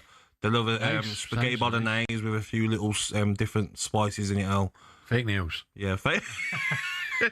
She'll be listening. Oh yeah, careful. She made a nice banana bread for Ali yesterday. Did she? Ali loves it, so I have to bring it in for him. Right, what about Tottenham? We're going to be weighing up the options. Pardon me, for Spurs, who, let us not forget, are also searching for a manager. Tottenham fans, who do you want? Honestly, it's getting a joke. This is 03717 344. It really is. I look at Spurs now. No one's scared to go to the new stadium and play. It's a fun day out. Unbelievable. But the home fans, like, some of them are paying £100 a ticket. So it's very expensive. Lose, Al. It's like all the London clubs are expensive. Yeah, but well, maybe not Charlton, Millwall, but at least Chelsea, Arsenal, you're seeing like your team win. You don't mind. Okay, so the news that broke though this morning, just after midnight, Sean Dyche has been sacked at Forest. Lasted just 114 days in the job, winning 10, losing 10 of his first 25 games. Is that worth sacking? Winning 10 and losing 10? Exactly, and still within fighting chance of staying up. I don't think. By the way, it's a dangerous time to sack someone as well. Is it not? Especially with Forest games coming up, Al. Next Thursday, they've got Fenerbahce away in the playoffs for the Europa League. They've got some tough games coming up. But are Forest fans excited about that? They should be. Or are they looking at the Premier saying, that comes first? I think Premier League should come first, but I think when you've got this far in the Europa League, and they've been dying for European football for years, Nottingham Forest. You know their history more than me, Al. The glory days at Nottingham Forest. And to get a tie against Fenerbahce, and the fans are going to be buzzing for that. Villa played them recently. You have to get to the stadium 5 hours before. You have to go on buses to the stadium. You can't make your own way there. So it's a bit of a weird setup for that game, but they'll be excited for it, Nottingham Forest fans. Okay, here's Sean Dyche speaking with talkSPORT last night following the 0-0 draw with Wolves. The same day I was nominated for Manager of the Month, I got told by the same media who was saying I was nominated for Manager of the Month, and was saying I should be sacked. So there lies probably a story of modernism in football, and the way that it's changing. I'm not defending it. I'm just saying that's a life thing. Life is changing. The way that football, the demand is getting higher and higher and higher. We lost 1 in 6, and if we were sitting in mid-table, everyone would say that's a good run. Because we didn't beat Wolves, everyone would say I should go. This is just modern management. This is the way it is now. The demand is changing rapidly. So that was Sean speaking to talkSPORT at 10 p.m, but was gone by 1 a.m. Let's get more with talkSPORT reporter, big Forest fan, Max Scott. Max, what do you make of all this, Morning, Max? Morning, boys. Yeah, it's an absolute circus, isn't it? I mean, I think the favour that Marinakis garnered from overseeing and funding promotion to the Premier League and then qualification to the Europa League is quickly circling down the drain. I mean, I have a lot of sympathy for Sean Dyche. He's been, there's been a lot of chaos at the club, particularly the arrival of Edu, who spent 180 million on sort of players that have had zero impact on the first team particularly. And Sean Dyche is the last person through the door. He's been there the least amount of time, but as is the way in modern football, he's the fall guy. Like he just said in the clip, he was nominated Manager of the Month for January, only lost 1 in the last 6. However, I was at Ellen Road on Friday night and I was at the City Ground last night, and it was absolutely desperate. And if you look at, I don't want to kick a dog while it's down, but Wolves look like they could well be the worst side in Premier League history. And to have 35 shots and look completely clueless in front of goal, I think there's a sense among fans that something needs to change. And unfortunately, you can't change the players at this time of the year. And so I'm not surprised that Sean Dyche has been sacked. I expected it. And it's sad for him, but ultimately things have been pretty poor. And so it looks like we're hurtling towards relegation. So, Max, then, I know it's early, 1 o'clock in the morning, we hear about it, but who would be the big favourite or favourites to take over at Forest? Well, it looks like Vitor Pereira, who was sacked by Wolves, the side that look like they're going to be the worst side in Premier League history. Wow. So it looks pretty bleak, really. I mean, I've got to be honest. Last night, I was talking with my dad and my mates, and with the momentum that West Ham have got, with the fact that Spurs are probably going to get a new manager bounce. I mean, if they get Harry Redknapp in, for my money, they're absolutely safe as houses. I wasn't really thinking about who's going to manage us in the Premier League. It feels like Forest are destined for an embarrassing relegation, considering what's happened to them last season. And I was actually thinking about how, if we do return to the Championship, how great would it be to have Steve Cooper back to inject a bit of good feeling into the club? There's not a chance that I think he'd manage us in the Premier League. I think that relationship's been sort of severed, as is the case with every manager that comes and manages at the club. But I really don't know, Al. It feels so desperate at the minute. Max, the problem as well is you've got 2 games coming up. First game on Thursday, then the week afterwards against Fenerbahce. And there's a chance that you actually get through that. Do the extra games in Europa League even make it even worse for Nottingham Forest with the amount of games they've got to play? Yeah, I think we've seen this season what a challenge it is for a club of Forest stature at the minute that are trying to build into something bigger. How difficult it is to manage Thursday, Sunday. But I don't want that to be a massive excuse. I know the manager's become the fall guy, but the players haven't been good enough. The leadership at the club has clearly not been good enough this season. And it's sad. It's sad, Gabs. You know how important European qualification is for a Midlands club with a big history in Europe. And it feels like the magic of that's been taken from us, because really our bread and butter has to be maintaining Premier League status. You look at the money that's been invested and you can't take that away from the owner. But again, it looks like all of that is going to waste because of terrible mismanagement behind the scenes. So that Fenerbahce game, I hate to say it, but it almost feels meaningless for Forest. It almost feels like an obstacle that we need to get past rather than something we should enjoy. Yeah. Max, well, look, thank you, mate. But let's see what today brings. Maybe he's got someone in mind right away. Maybe he's been thinking about it for a few days or a couple of weeks. At least they can play Leicester next season and Derby. Steady, Gab. We're trying to, We're trying to please some of the Forest fans. Max Scott there. Yeah. Right, whoever the next Forest manager is, you'll be able to hear the first game in charge. And that is next Thursday against Fenerbahce, Europa League playoff. This is the first leg, and it's live on talkSPORT 2. Coming up, we go from one circus to another and find out what on earth is going on at Tottenham Hotspur. That's coming next.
legendary retired referee Dermot Gallagher joins us here on the show. How are we, Dermot? Hi, Majestic. Hi, Al. Hi, Dermot. Listen, let's just get your thoughts off that straight off the bat. We don't want to ask you no questions. You're the ref. Tell us what you saw. I have to say, I get what Alan says, and I think lots and lots of people will say, give the goal. It keeps 11 against 11. It keeps everybody happy. But when you look at it, there's no doubt whatsoever Szoboszlai is fouled. And by Haaland fouling him, he will argue that stopped him clearing the ball off the line. But you go back, the only reason Szoboszlai gets that far back is because he actually hauls Haaland back. That's the first foul. So I don't think I think Craig has tried to play advantage because he thinks it'll be a goal. Definitely, Dermot. He's played advantage, isn't he? Yeah, he's played advantage, and bear in mind, Al, that he can always bring that back if it goes wrong. So but if you go to the second part, right, where Haaland fouls him, right, but the ball's gone in the net. So why didn't he play advantage there as well? Well, he can't play an advantage for foul on Szoboszlai, can he? Because if the ball's in the net, the game, it's terminated, isn't it? That moves over. But if you actually look, that ball's not in the net when he pulls Szoboszlai back. And the problem there, Al, is that once don't you think he see that, Dermot? Don't you think he see the first incident, right, and he's played on?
7:19, just looking at the adverts. How many cruise adverts you see now, Gav? No. You ever thought about that? Never. Why? No, that's an emphatic no. An emphatic no. I don't really like the sea, to be honest. And also, being on a cruise with the same people, someone annoys you. You got to see them every day. Breakfast at the bar, swimming pools, casino. Have you gotten a good one? You don't. Yeah, but you get some idiots. Might ruin it for you. At least when you go on holiday, you can be away from people. I never thought you were a snob, Gab. And after pardon me, Titanic. What's that so many times? Scares me, mate. Yeah, I don't want to be out there in the sea. You're not going to hit an iceberg in the med, are you? How do you know? In the med. Well, who says I'm going to the med? Well, if you don't want to hit an iceberg, that's where you go. Not for me, mate. Not the for Caribbean. Not for me, mate. Any little movement on that cruise ship, I'll be very scared. Tom and Dick. Yeah. Right, oh dear, we have war in talkSPORT Tales, and for once, Simon Jordan is not involved, really. Yesterday's show... Oh, God, I'm laughing about that. Cruise. Pardon me, I can't believe you, Gab. Yesterday's show, Ali and Gabby were in agreement that Jamie, the chunk, would be a good candidate to host talkSPORT 2's EFL show instead of the Sports Bar, as he played way more in these divisions than the Premier League. Oh, here we go, he's having a pop again. Here's Jamie's response on the Sports Bar last night. You know what makes me laugh is Alan McCoist. Let's not forget the fact that he was absolute garbage in the Premier League. Right, he played for Sunderland, scored about 4 goals, right? So he had to go up to Scotland, which is basically non-league football. So he needs to pipe down. Mate, you're coming out swinging. Well, I'm just saying, McCoisty needs to, calm himself down. And Gabby, well, I mean, let's not go there with Gabby. Old trampoline foot. If he weren't quick, he'd be playing for, Dagenham and Redbridge. So, then both of them need to calm themselves down. And then when it comes to, presenting and broadcasting, yeah, the less we say about them, the better. Ooh. Ali's a national treasure, Al. Ali, listen, yeah, you don't recover from that, Jamie. Ali was very young when he came down here to Sunderland. Ali's coming on as well now. I think he's going to even want to come on even more now. He said Scottish football is like non-league football. Al, you got to stick up for your country, mate. No. What do you want to say about that then, mate? Stick up for them. Well, I think, look, Jamie's fighting back. But if you put your goals in games, Premier, on the table, and Ali puts his overall record internationally. Both of us have got Scottish Rangers blood as well. Yeah, there's no comparisons, is there? Yeah. I think I touched a nerve because, I think... Jason would have played more, not Premier, but he'd have played more... Yeah, I think Condy played 10 games, didn't he? Because of his knees. Just 10, was it? Because of his chocolate knees, Al. He couldn't play much. He's having to go to Dagenham and Redbridge there. Are they any better than Billericay? No, Jamie's good fun. Great broadcaster, but well, Enon will tell you. I'll go back to Harry. Enon will tell you that the chunk could play. Yes, but you know the problem, Al, because he couldn't run. He was the same age as me, Al. He was in the under-21s for a couple of squads. He thought he was the Essex Beckham. That was the problem. Yeah, he had a Bentley. On severe finance. He was the Essex Beckham. He thought he was. He wanted to be out. The local clubs in Essex. He faces all these clubs. Dan Hill. Yeah, so that's what let Jamie down. Off the field, he wanted to be a celeb. But guess what? That show he went on, it's on Netflix now. Is it? Yeah. Is it really? Love Undercover is on Netflix. On Netflix, guys. Is he? I know that caused no trouble, but if you wanted to watch it and you couldn't find it before, switch Who's on on Netflix. more, Jamie or Bridget? Let's move on, because you'll start moaning. But if you want to watch Love Undercover, this isn't a paid ad. It's on Netflix. Right, back page this morning, The Times, Pochettino, Deserbian, Areola on the list for the Tottenham job. Poch, well, he can't do it at the moment. Would they wait for them? I think they should, because he desperately wants us. Okay, then, let's ask you this question then. Poch. Would he jump ship now and leave United States of America after the World Cup? I don't think you can. I think why not? If he loves the Spurs job that much. Because it's the host nation, you're being disrespectful. So? I think you do a deal, say, regardless how America do, USA, I'm coming to Spurs. What if the Spurs need someone now? Harry. But what if Spurs say, we need you now, we don't need you, we can't wait till the summer, we won't get relegated, join us now. If you love Spurs, leave and come now. That's a good question, guys. Because they're not done amazing under him. He's not got an amazing record. What would I do in America? If I was him? I would leave me. You're going to be a hero if you keep talking them up. Exactly. Which is ridiculous, really. Spurs keeping them up. Incredible, isn't it? You'd be a hero. And by the way, the fans like Poch. One or two wanted him out, but at the end of the day, but he's a lot. I can't tell you again what a good guy he is. Good guy he is, nice guy. And I think he's genuine, straight, honest, and he loves Spurs. He basically said to me, I'd walk back there. So if you give him it now, maybe he would go. Exactly. Right, some of the names in the frame to replace Thomas Frank at Spurs following the sacking was printed. Sean Dyche has been available now because he's out. John is down for more. DJ, Spurs fan, and host of The Final Word on talkSPORT. He's trying to get it to Alan Pardew, mate. Very good morning, Majestic. Morning. Majestic, good morning. Good morning, chaps. How are you? What about that double act, Majestic? What about the double act? Alan Pardew and Big Sam to keep talking them up. I'll take it. Of course, Alan Pardew is a former Spurs player. People forget that. He had a couple of games for us, and he doesn't have a legacy number, and he's very upset with that. So, Madge, yes. I remember speaking to you last season quite a lot on this show as well about, you weren't happy with Ange, and maybe Ange wasn't the right man, but he's doing well in Europe. Yeah. What's your feeling overall about Thomas Frank and the players? Who's to blame? it's rotten from the inside, isn't it? Really and truly with Spurs at the moment. And, you know, I've been hearing on talkSPORT over the week the players that we've got at the club at the moment, and there's just a lack of something, isn't there? There's a lack of love, there's a lack of desire. And as a Big Al was saying there, Pochettino, the man is saying he would walk back into Spurs. He would walk back. And the thing is, I've been debating it on X all yesterday and putting up clips about Pochettino. This is the problem, Gabs, and you call out Spurs a lot and Spurs fans, right, by saying, who do you think you are as a football club? Who do you think you are as a fan base? Yeah. Like, why are we better than Pochettino? And people go, oh, since he left us, what's he done? And he went to Chelsea. Well, first and foremost, he wanted to come back to us. We chose Ange Postecoglou. He's got every right to go to Chelsea if he wants to. People talk about his time at Chelsea. He took a mess of a club in Chelsea after Graham Potter from 12th to 6th in the Premier League and the Carabao Cup final. And then people go, oh, he lost another final. He lost to Jurgen Klopp's Liverpool, right? Yeah, he's done that before as well. Good point.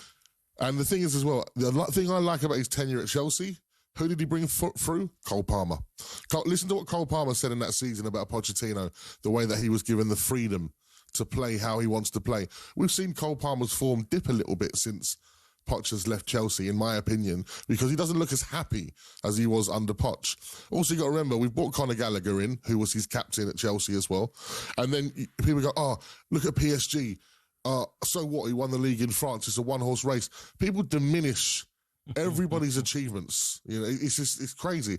I just think, right, you know, I know you mentioned Iriola there, you mentioned De Zerbi. What's De Zerbi done? What? Managed Brighton? Yeah, I'm with you. He's managed Brighton and left every job because he gets the ump. Yeah, I said that myself, mate. You know, he's volatile. Spurs need everything other than a volatile situation right now. We need to re-galvanise the fan base first and foremost, and also so there's not loads of missing seats on a Tuesday night against Newcastle because fans are fed up. Madge, what would the Tottenham fans, the main bulk, maybe not everyone, if they suddenly said, right, Harry's into the end of the season. They don't have to say Poch because he's got a job to do with USA, but Harry's into the end of the season. Would they welcome that?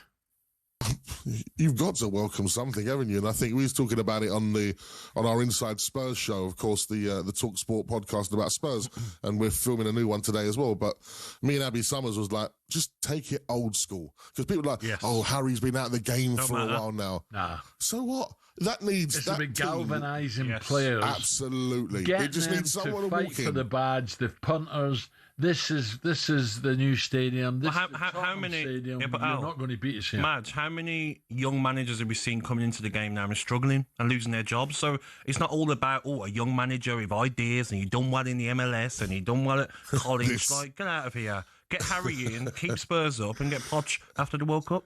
Simple. Well, the other thing about Poch in the World Cup, and Big Al will know this as well, was, you can manage a team and a national team at the same time. Yeah. I think Sir Alex Ferguson did it, didn't he, with was he managing at Aberdeen at the time? I think I was doing my research. I think he helped too. Yeah, definitely. I think he did have a spell. Gus Hiddink was doing it with Russia and Chelsea. We've seen it happen before. So is there some way now that Spurs could be talking to the US national team going, look, we're going to compensate you. We're going to help you with this and this maybe. I don't know. But we need something. And at the end of the day, I think all of us have said it on here. And Thomas Frank is a top gentleman. And perhaps this was just a step too far for him. Yes. The fact that he went in to see Chelsea and Man United and they didn't take him as a candidate, maybe they saw something in his personality, a little chink in the armour that said, you know what, when it comes on top and the pressure's too much, maybe this isn't our guy. Spurs need a hard reset. We've tried it all. We've gone for the A-listers, the Contes and the Joses. We've had the project managers in Big Ange. It's going to be interesting to see what he has to say today, of course, because, he was on the overlap filming, wasn't he? So going to be interested to see what he says about the situation. But we've tried everything. And I say to Spurs fans that say to me, never go back. David Moyes at Everton right now. Everton were battling relegation for the last couple of seasons. He has steered that ship in the new stadium in a great way. Pochettino had to deal with Spurs leaving White Hart Lane, having no money, buying no one, and still was competing until that final season where maybe he lost the dressing room after the Champions League final, but he'd already said it before going into that final, that this club needs a reset, this club needs a painful rebuild, was his words. And I just think there's unfinished business there for him personally and Jesus.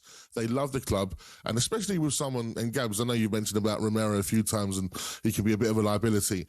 What better than a couple of, Argentinian big bros playing a dad figure going to him, come on, relax yourself, you're the captain. Yep.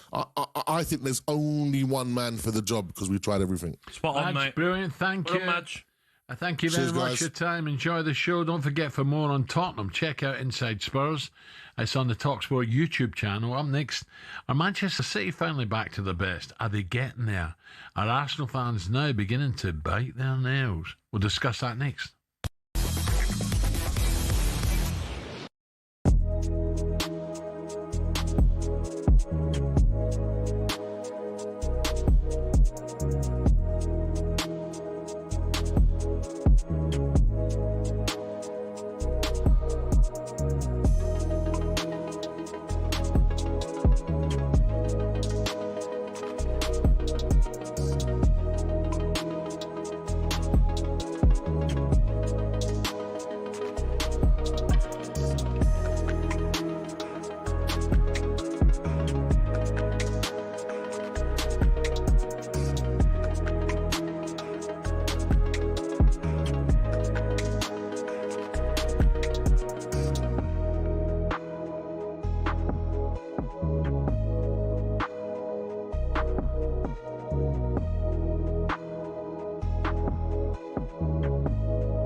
Did you think that the Super Bowl would get such a thumping up against the Premier League offering of Liverpool-Manchester City?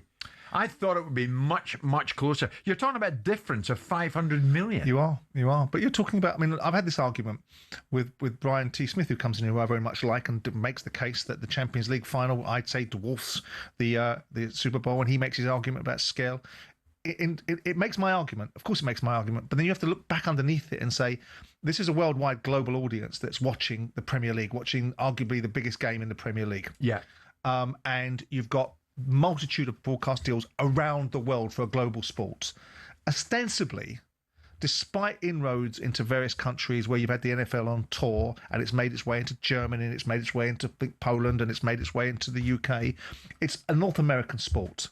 And so I'd be fascinated to see, outside of the North American broadcasting numbers, how many of the 220 million people that watched it were outside of North America. Yeah. Because I'm willing to wager you that well, clearly it's obvious because the population of this country is only 70 million, that 90%, 95% of the people that watched the Premier League game between Liverpool and Man City was around the rest of the world. Yeah. And when the NFL gets its act together, which it's trying to do, and makes this a global sport, and makes it a participation sport and a viewing sport in all the four-flung corners of the globe, it'll have numbers that are substantial. And 220 million people watching it, if I'm right in my thinking, 90% of that will be in North America. That's 50% of the population of America, North America, watching a sports contest.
depressing. Had enough, mate. Global warming, yeah, all right. talkSPORT Breakfast with me and Gabby and Arnold Clark, the UK's biggest used car deal sale, is ending soon. So go on, have a look, check it out now. Right, on to the FA Cup huge weekend of fourth round action coming up across the talkSPORT network. 10 in total beginning tomorrow night. Hull, who are playing, I tell you what, this won't be easy. Hull against Chelsea. Saturday, I'll also bring you Burton versus West Ham at lunchtime. The Villa take on Newcastle. Ooh, big game, Gab. Liverpool, Brighton, Man City versus League Two outfit Salford City is a 3 p.m. kickoff. Salford struggled to an 8-0 defeat at the Etihad last season, and they would have fancied a chance a couple of weeks ago to take on Pep. But are they fearing they're playing City at the wrong time? City now in top gear. Delighted to say, it won't be 8, I'm sure it won't. Delighted to say we're now joined by Salford manager Carl Robinson. Carl, morning, Carl, how are we? Morning, Carl. Morning, chaps, how are we? Very well, very good. Carl, listen, last year we just forget now, move on, it's another game. That's football for you, isn't it? And, City will make changes, there's no doubt about it. They're hitting form. You're the underdogs, but the guys, what a chance. What a great chance away from playing in the league to be playing maybe, just possibly, the Premier League champions in a few weeks' time. Yeah, as you'd imagine, we're looking forward to it. The result last year was a difficult one for us to take. I think if you look after the FA Cup last year, I think we only won one in the next 12 games. It had a huge impact on our league form. I'll be honest with you, chaps, I was watching the game last night and I turned it off for half-time. I thought this was actually pointless. When you see the quality of Fulham running around for 45 minutes and thinking, I can't wait to see my lads do that on Saturday. Yeah. What do you have to drill into the players, Carl, for a game like this? Because players can get starstruck, can't they, as well, when they're playing against superstars like Haaland and Foden, these sort of players, and you want to get his shirt at half time. Can I get Haaland's shirt? Do you have to speak to them before the game and say, keep your concentration? They best not, mate. You're trying to get the shirt at half time. I'll go mental if we do. I think we've trained all week. We've been doing an awful lot of 11v11s. We've extended our pitch, so it's bigger than what we normally play on. We had 11v11 yesterday. Well, we actually made it, I think it was 13 or 14 against 11. Yes. Just to make them realise how difficult it's going to be at the weekend. We know we're going to have to give up the ball for probably most of the game. And I think when you play at our level, we have a lot of the ball. So for us for large players, you're not going to touch it. It's going to be a game of football without touching it very often, which is almost difficult to swallow your ego to accept that. But I think you're going to have to, because the quality of your opposition is so good. I think as well, like you says, and you look at the bench last night, they might start all the players that were on the bench last night. Marmouche, Nico Gonzalez, Shirky, Reinders, Rico Lewis, John Stones is back, Kushinov on the bench, Trafford available. Like you says, it's going to be so tough, isn't it? But you want to do your club proud. When I seen the team come through last night, the first thing they did, mate, was looked at the subs. Yes. And I thought, oh, Jesus Christ, I didn't see a weakness in any single one of them. This is the fourth time I've ended up playing against his teams, and the one thing that I think separates Pep from some of the other managers that come across to England is that I think he respects our competitions. I think he holds it in such high regard. I think a lot of people come across and sort of disrespect the FA Cup and the Carabao Cup. Yeah, exactly. Carabao Cup, he's always played strong sides. And you know what? Sometimes that goes amiss. Do you know what I mean? We speak about has it lost its romance, but when you look at somebody the quality of Pep Guardiola who comes up, and every time you come up against him, he always plays a strong team. Every now and then you'd like him to sort of rest his whole squad and maybe give us a slight glimmer of hope. But I can guarantee you he's not going to do that. What about your players, though? Because, you're only 6 points off second place Swindon with 2 games in hand, I think. You lost your last game, didn't you, to Accrington Stanley 1-0. Yeah. Have you got players where you're looking at them and saying, I'm not going to risk you for this game? Yes. Exactly. We play again on Tuesday. I think we play the next 4 or 5 Tuesdays on the spin. Our fixture list is incredible over the next 2 months. So we've got to be clever. We've got to have one eye. a massive eye on the game on Tuesday night. So there is 4 or 5 players that won't even start on Saturday because we have to look at our league campaign. What we did last year, mate, we went to Manchester City and, as you'd imagine, they dominated every aspect of the game. And I think it took an awful lot out of us emotionally as well as physically. So we're going there with a completely different mindset this year. We're a much better team. I think we're more equipped to cope with certain aspects of it. Our squad is stronger, so off the back of the game that we know we can compete on Tuesday and the following game on Saturday. So we're a different football club, mate, 12 months on. Looks like no Harland as well. He's got little tweaks, so that has got to be a bonus. That is just play 3 at the back. Alan, thanks for that, mate. You give me a little bit of hope. What would you make of, just away from that, because it's going to be bloody hard, I know that. Forest have sacked the manager. Tottenham have sacked the manager. It's never ending, is it? It's getting harder and harder, I think, because of the media circuit and the amount of people that consistently want to speak about the good, the bad and the ugly of football.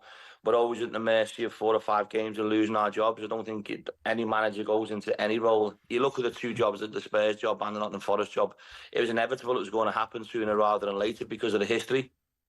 So I think them 2 football clubs, I don't think any of us woke up in the morning when we seen it happen to be too surprised by the 2 managers have gone. And the quality of the 2 people, by the way, not just them as managers, they're really good fellas and good guys who work hard every single day of their life to try and be as successful as they possibly can. And both got into football clubs that were on a demise anyway before they went in there. Carl, do you look at it sometimes, and there is great managers coming through, isn't there? Young managers that are doing very well and very knowledgeable, but in this predicament that Forest and Spurs especially are in, could you look at Sam Allardyce, a Harry Redknapp, especially for Spurs? I know Harry maybe won't want the job, but just to keep them up, 12 games, someone that knows the club, the fans love them as a short-term option. Gab, I don't know what you think, or especially you, I think we're going through a little bit of a change of cycle in football. I think we're fed up a little bit of what we've probably seen over the last 5 or 6 years. I think so. You look like Harry and you look like Sam. There's so many managers who aren't in work that have got so much experience. I think finding ways to win football was always an art. I think over the last 5 or 6 years, we've tried to find ways of looking sexy and win games of football. Look at Martin O'Neill, Carl, at Celtic, the job he's doing there. It just shows you, and you know what, when these people, I went in with Big Sam to Leeds, and I've worked with him 3 times now, and I see him work. He's a genius. When he stands in front of a group of men and delivers a team talk or delivers a tactic that you're looking to try and dominate a game of football, there's none better. And imagine when Martin walks into a meeting room, he's got so much gravitas and he controls himself so well that I think players respect that and respond to that. I think gone the days of how we rotate, inverted this and reverse number 9s. It's about winning games of football. And I think that we've got to find better ways of doing that. And I think we've overlooked a lot of English coaches or English managers over probably the last 5 or 6 years, the senior ones especially. And I think it's short term. I wouldn't see that being a poor solution to bring somebody in that actually knows the Premier League, knows the football club, and can settle everything down. Spot on, mate. Look at Davy Moyes at Everton. He's gone in. Look at Everton now. Carl, listen, good luck. It's going to be tough at the weekend. All the best, mate. Good luck, Carl. And especially Tuesday. And keep it going in the league. Well done, pal. What's up, man, mate? See you later. Carl Robinson there. They're doing well. And by the way, top of the tables, Ollie, isn't it? Yep. What a job he's doing. Bromley are doing very well, aren't they, as well? MK Dons. But they've got Bromley's a great story. Yes, it's fantastic. They've got every chance of going up. But they've got 2 games in hand on Swindon, who are in second place. Swindon, I'm delighted for them. Yes, so fantastic. And like you said there, Al, he's got to rest players because there's no point playing your strongest side and then getting injuries when you've got such a busy schedule to try and get promoted. No, he's got to do that bit for the fans going to Man City. But you're going to lose anyway, so it's difficult, isn't it? You don't want to get battered. No.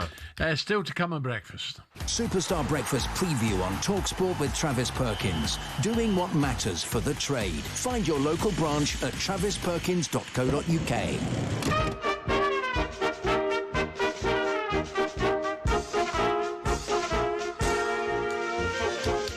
Who used to run out to that, Gab? What do you mean? Start the game, running on the pitch. No idea, mate. Ipswich Town. Was it? The good old days. Good old days. Yes, circus music this morning because it seems two teams have turned into circuses. Sean Dyche sacked overnight at Forest, and Tottenham fans all disagreeing on who should come in next to take that great job. 03717 223344 is the number to have your say this morning. That was our breakfast preview. We're good friends at Travis Perkins Hire. Superstar Breakfast preview on talkSPORT with Travis Perkins. Bricks on bricks on bricks. Over 40 million available to order with delivery to site. That's one less thing to worry about.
Big statement here, but I think that might just be the worst refereeing or VAR decision we've ever had. No, it's not. It's not. How can you say it's a denial of a goal-scoring opportunity when Man City scored? Because Haaland dragged down Slobosai. Yeah, but Szoboszlai dragged Haaland. Yeah. Haaland dragged Szoboszlai, which is something we see all the time. No, you don't. Not like that. Not two separate incidences. So, okay, so you give one. Yeah. But then you've also got to give the other because there was two incidents. So then how can you give both? So he played advantage, and then Haaland's in the advantage. He does foul Szoboszlai. I mean, you can't get away from it. It's the decision is right. It's the right call. And it's not. Listen, by the laws of the game, it's the right call. Yeah, it's the right call. And that's why you can't say it's the worst decision ever. No, it's definitely not. That's because just the rubbish. referee, by the letter of the law, gets the decision right, in terms of the laws of the game. Do I agree with it? No, I think it's ridiculous. I think there needs to be some sort of common sense law brought into the game where that you just let go, right? You just let that slide. You just let it go. Two fouls don't mean a right. No, I know, but you can't have. No, I know, but you can't have Slobosai dragging Haaland back. By the way, Haaland should score, and then you can't have Haaland dragging back Slobosai. Yeah. If you remember, right, if you look back at it, Slobosai's looking for the free kick. He's gone to the referee on his knees like that. Yeah. He's going to say, "Where's the free kick?"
7:53. Let's turn attention to Milan and the Winter Games. It's been a week to forget for Team GB. Have we won a medal yet? I don't think so in the Winter Games. So are we still yet to get ourselves on that medal table? So what has gone wrong so far? And is there any light at the end of the tunnel? We're hoping on the ice rink last night, but that didn't happen. We're joined now by Vicky Gosling, the CEO of GB Snow Sport, to give us more. Vicky, a very good morning, Vicky. Good morning, Vicky. Morning, how are you? Good, Vicky, but I'm just dying to get a couple of more medals at least, Vicky. I'm not sure I see them coming now. Oh, there's still a lot more to come. Curling, maybe? Well, you've got curling, you've got bobsleigh and skeleton, and you just have to look at snow sports. I mean, look how close Mia and Kirsty were with fourth position, and that's, fourth position's brutal, but it's actually what champions are made of, and they were so close, and they showed up when it really mattered.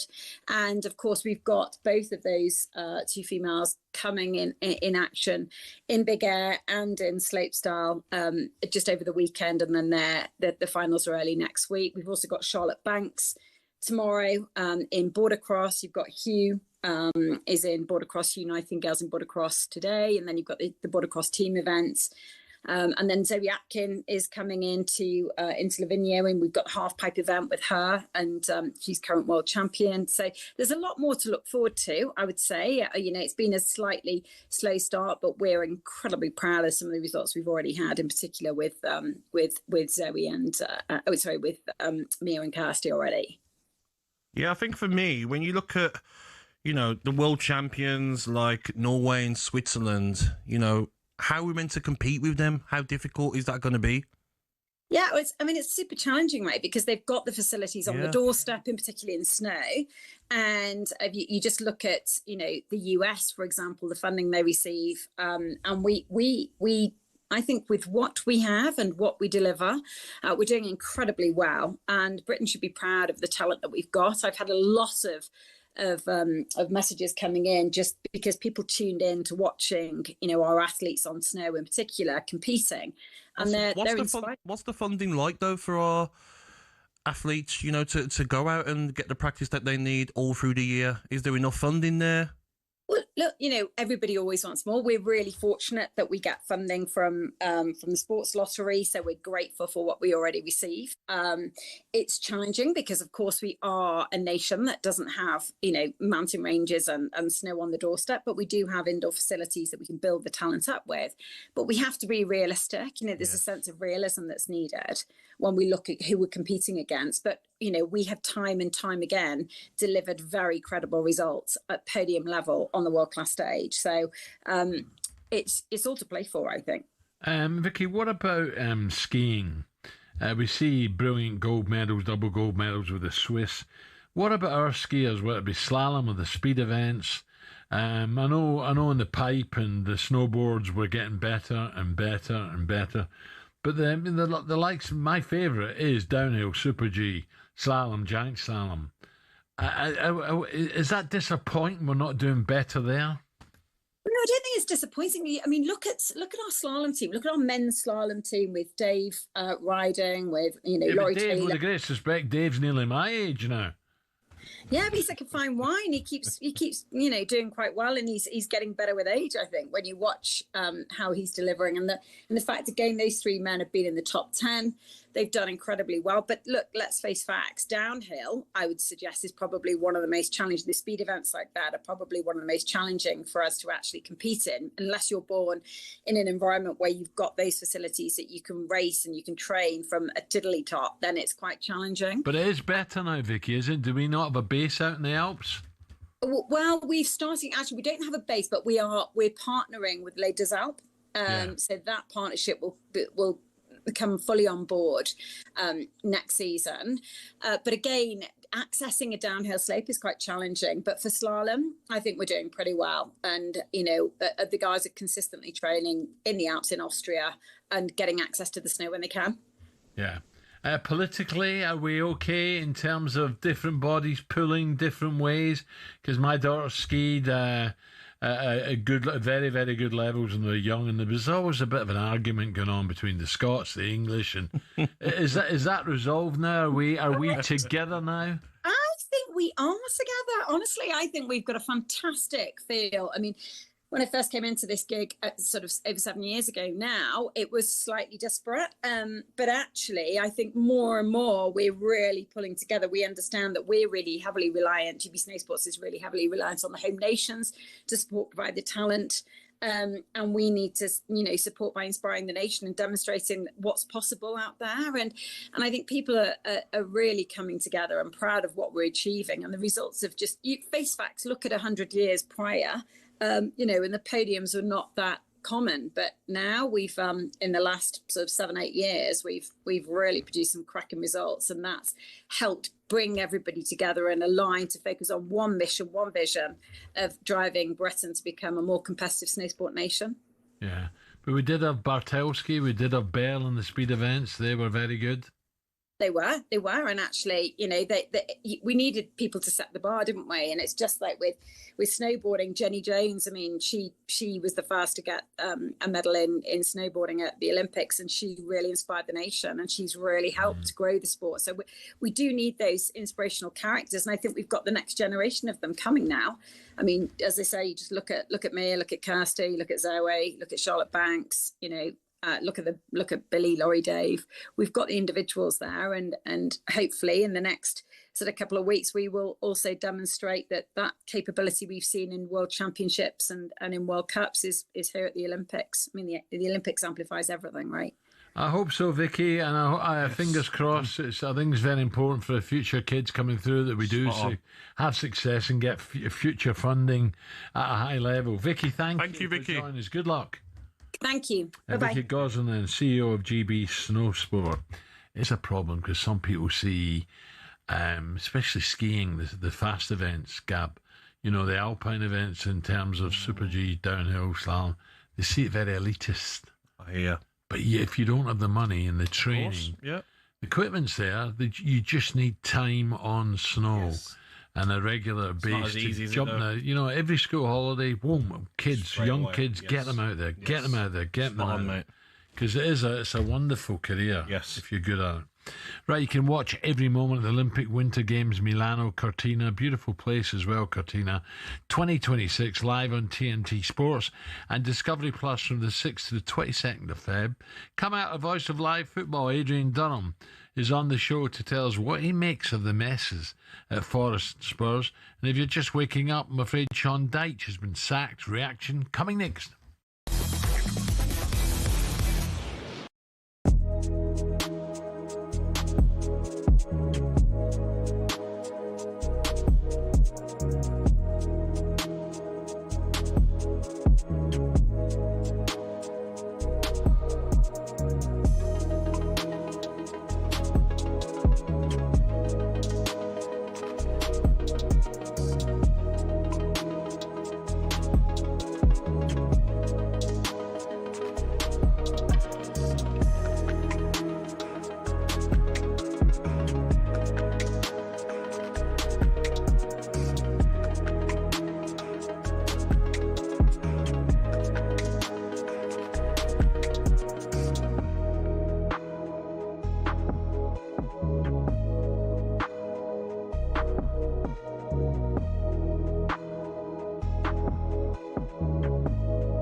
I don't see. I look at Arsenal and I've watched all the games because I'm waiting for them to slip up, and they can just change it. They can bring 5 players off the bench who should have started, and I think it's look. As much as none of us want Arsenal to win it, we just have to accept that it's their year, and they've been building it for 5 years, and it's their time. Yeah. And it's not because I think Arsenal are particularly great.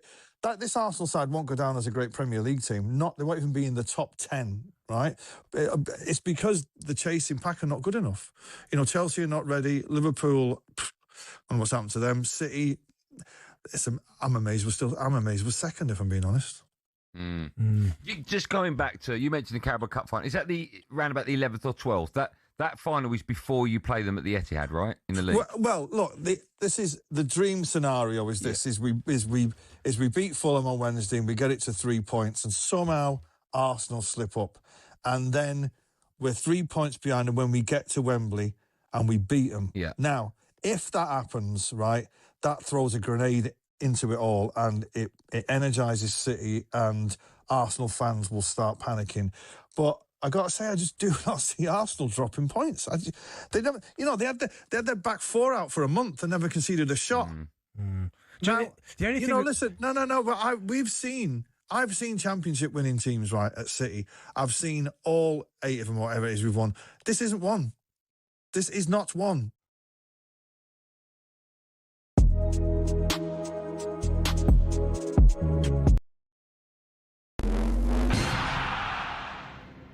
Football fans all have stadiums we love, but do any of us have a pitch that we love?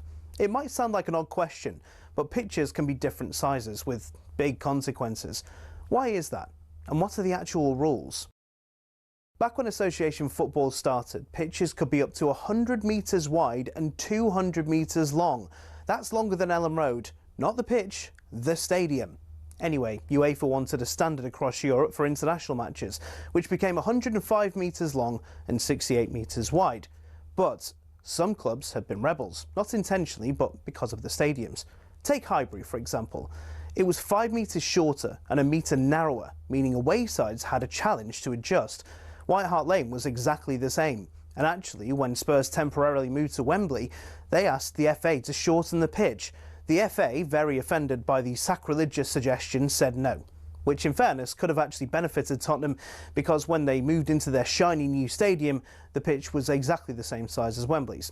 Today, Forest Pitch at the City Ground is a big one. It's 2 metres wider than any other pitch in the Premier League. But the smallest of all, Craven Cottage, just 100 metres long and 65 wide. No excuse for not tracking your man. There are a couple of crazy outliers in Europe too. At Napoli's home ground, the Stadio Diego Armando Maradona, the pitch is a whopping 110 metres long. At least they don't play on a slope like Newcastle do. There's a 2-metre incline on the pitch at St James's Park. And don't get me started on the old pitch at Yeovil too. It used to be a slant of 2 metres corner to corner and across the halfway line. So UEFA have their standards. So do the FA, but they do give pitches in England some wiggle room. Pitches can be anywhere between 90 and 120 metres long and between 45 and 90 metres wide. I mean, the rules state you can't have a square pitch, but in theory you could have one that's 91 metres long and 90 wide. Imagine rocking up to play a Sunday League game and the pitch is basically a square. So there are rules and regulations on sizes, with a UEFA standard that roughly everyone follows. But as we all know, size doesn't matter, does it?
7 minutes after 8 o'clock, Gabby alongside me, and Arnold Clark's Real Sale. It's your last chance to save big on your next car. The sale ends on the 16th of Feb. Right, more breaking news this morning. Can you believe it? Sean Dyche. I just looked at the list of managers of the month. Sean's on there, but he's just been sacked last night. It's coming in that Thomas Tuchel is set to stay as England boss until 2028. Oh, well Hold done. on. New deal. Let me work this. Fantastic. How does, with the greatest respect, I'm not going to go at Thomas Tuchel, but the World Cup, the big test, is yet to come. How can you give him an extension? Do you know why? Because there's so many clubs looking for a manager. Maybe they've got in touch and the FA have thought, let's extend his contract. But the problem is, Al, we lose in the last 16. What are you going to do then? Gabby. He's got to go. England, the manager of mate. England. Incredible, isn't it? People would go on their knees to Wembley to get it. Exactly. So what the hell? That is sums this the FA about? up. Who's making these decisions? That sums the FA up, Al. Because you beat countries that you should have been beating in the qualifiers. You've been given a new deal, maybe because Manchester United need a manager. Look at Spurs now. It's incredible, but are we surprised, Al? Well, I'm annoyed, to be honest. It shouldn't bother me because I'm Scottish, but I'm like, who makes these things up? Exactly. Gabby, how far, in your opinion, your expectations in America? Yeah, we know it's going to be warm. To heat, yeah. England, have England got to get to a semi, or has it been a disappointment? I'm sick of saying that, Al, to be honest. I'm sick of saying, we get to a semi, then you know what? Thomas Tuchel to lead us into the Euros. No, we have to win it. I'm not having the conditions. I'm not having it. Like Chelsea went and won the Club World Cup, didn't they? In the conditions. I know that wasn't the hardest of competitions to go and win, but we have to, Al. The players that we've got available, the players that won't go to the tournament, we've got to be one of the favourites for it. And anything but winning is, for me, Thomas Tuchel shouldn't be manager. Well, let's say a very, very good morning to talkSPORT's chief live football anchor. I was going to talk to him about Tottenham and especially Forest, but first we'll take that news in. Adrian Durham joins. Morning, Adrian. Morning, Adrian. Alan, Gabby, been listening to the show. Terrific stuff. Yeah, good morning to you both. Adrian, first of all, just give me, we don't have to go into it deep, but the FA looked as if they're going to give Thomas Tuchel an extension to 2028. Is that the right thing to do before a World Cup? Yeah, it doesn't look good, does it? Because what you're saying is right, that the performances, results that they've had have generally been good, but against sides that you would expect England with the players they've got to be in qualifying, etc. The one defeat they had was in Nottingham at home to Senegal in a friendly. And so, you're still wondering if he's got what it takes at tournament level. So to give him a new contract does seem, on the face of it, a little bit weird. What I would say is this, though. If you go into the World Cup with his future not tied down, with him not knowing what he's doing straight after the World Cup, is there potential there that he could be having conversations through his agent or directly with clubs who might want him? Adrian, let him. If he doesn't want does that jeopardise our World Cup? If he doesn't want the England job, let him. They'll be queuing up to take that. Well, shouldn't there be pressure, Adrian, of like, come on, we haven't won a trophy in so long, and like you win it or you're out. Simple as that. Yeah, and I understand what you're saying, and I don't disagree with that in terms of the pressure. Yeah, given what Gareth Southgate did with England and how far he took England, Thomas Tuchel, I think, knows by now that, we've been to 2 finals, we've been to a World Cup semi-final. He knows he's got this job, short-term contracts initially, to go and win the World Cup. That's it. I think if there's anything less than winning the World Cup, then he has failed the task that he was set, no matter how many people think that that's a bit harsh. I kind of understand having a plan, having a strategy. That's why you want to tie him down if you're happy with him. But in many ways, you're absolutely right. He's being rewarded for not succeeding yet. And that seems to be unpalatable. Adrian, right. 2 new managers required. Excuse me, we'll come to Forest. But first of all, Tottenham, massive club. Look at the table. Struggling. Poch has said basically he'd walk back to Spurs. Do Tottenham wait till after the World Cup, or do they get someone in right now? It'd be extraordinary if he left the USA job, host nation, before the World Cup. I mean, that would be some story. I can't see that happening. No. So then you're looking at an interim, and they've got to be very careful who they appoint, because Spurs are in relegation trouble. Make no mistake about it. They could be in the Championship with that stadium. next season. Also, they could be in the Championship with some players on humongous wages, because I doubt there's any relegation clause in those contracts. So this is a pivotal moment in Spurs' modern history. I'd also say to all those people, I heard Majestic earlier on the show with you guys, who I love him to bits. That final word show is super. But what a load of rubbish, honestly. He's talking about Poch like he's the second coming. Seriously, come on. This is a guy, Pochettino, who had Harry Kane. Think about how brilliant Harry Kane is, and they still couldn't win anything. The 11 he had was great, and he gets credit for going to a Champions League final and not turning up. I've said it, and I get stick for it, Adrian. I say the exact same as you. Like, they talk about Poch has got to come back. I'm like, what did he win? Okay. What did Andrew win? Oh, okay. So I don't understand your point. Yeah, and I tell you what, Gabby, you've got a great point there, because you can like the fella, and he's incredibly likable by all accounts, Mauricio Pochettino, but that's got nothing to do with it. And it's not just that he didn't win anything, because there's lots of managers didn't win anything at Spurs. He had a terrific team and didn't win anything. And yeah, you can look at not buying players in a window, etc., but I think that he should have won something. They wasted Harry Kane's talent at that football club, and that was on Pochettino's watch. So they have to find Tottenham, before we go into Forest, they have to find someone right now, Adrian, not a caretaker, till the end of the season.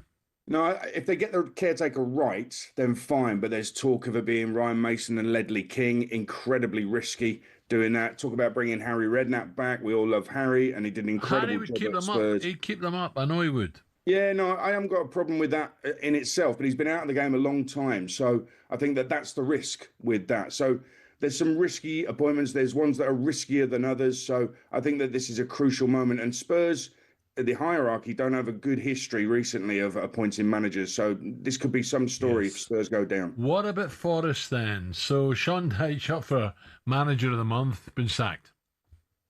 Yeah, I get that. And he pointed this out in the press conference before the game. He was saying, well, I've never heard of this before. Well, it has happened. I mean, in the lower leagues, there have been managers up for Manager of the Month, even one Manager of the Month, and within a couple of weeks, they're gone. The fact is, and Sean Dyche has to face up to this fact, okay? They got wiped out at Leeds in a game they had to get something from, and they were truly useless at Leeds, live on talkSPORT on Friday night. That is not going down well. They cannot afford to go down, Nottingham Forest, and the owner's trying to do something about it. I'd also go back to the Wrexham Cup tie that they lost. That in itself isn't a big problem. We all know that Sean Dyche doesn't really have a good relationship with the Cups. But after that game, he had a right rant at his players. Now, this was 3 days after they'd gone to West Ham and won and gone 7 points clear of the bottom three, which was the priority, staying in the Premier League. And he's having a rant at his players. I thought that was really weird. My understanding is that rant from Sean Dyche affected the players in a negative way. And since then, it's not been good. You're doing fine. If you're soft like these players are now, these new type of players who earn 150 grand a week, and that's nowhere near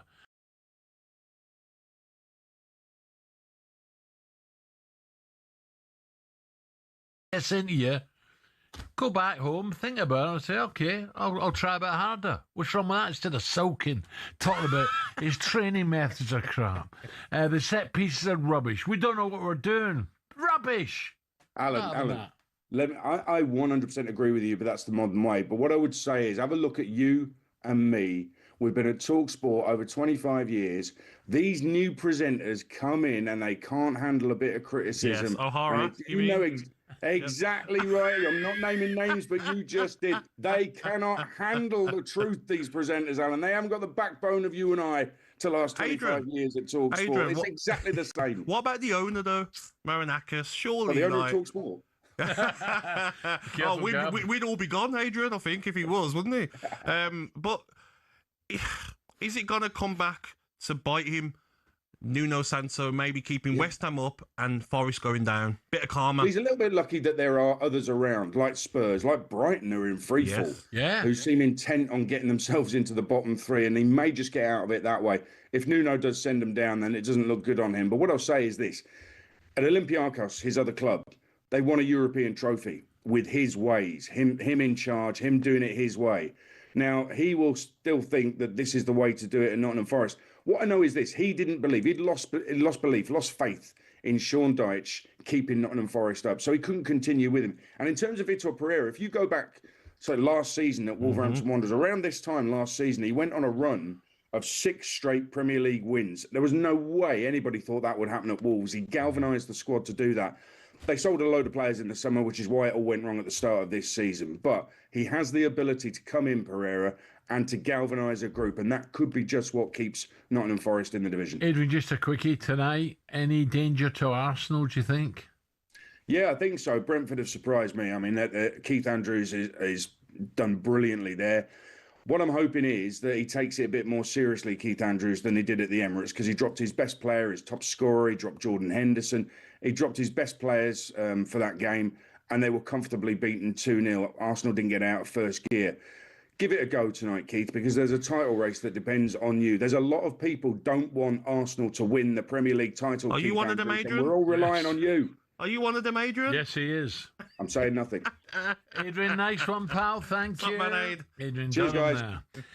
We'll bring your reaction to these massive stories only right here on talkSPORT Breakfast. It's just gone 8:17.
My view of punditry is when I listen to a pundit, whoever that pundit might be, whatever they may be, whether it's male, female, black, white, yellow, green, it's do I learn something from them? Do they engage me? Do I find them interesting and entertaining? And do they merit my attention? And that's my response to the reasons why I was saying the things I said. He's sitting right beside you. Yeah, you know, it's an opinion, isn't it? Which we're all entitled to. I put value on opinions.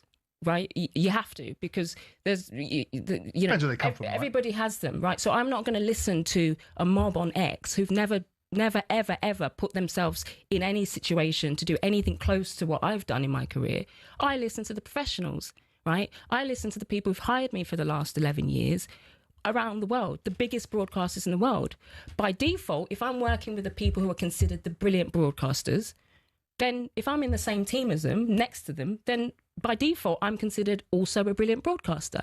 So I take everything you're saying, but the reality is I've been good enough for 11 years, right? And as I said, I'm the person that will go and seek out feedback for someone to go, I think you're struggling. It's never happened. See, the language that you use, Annie, is, to me, it's steeped in a sense of entitlement. I mean, the sheer weight of the entitlement that you seem to believe that you have would resink the Titanic.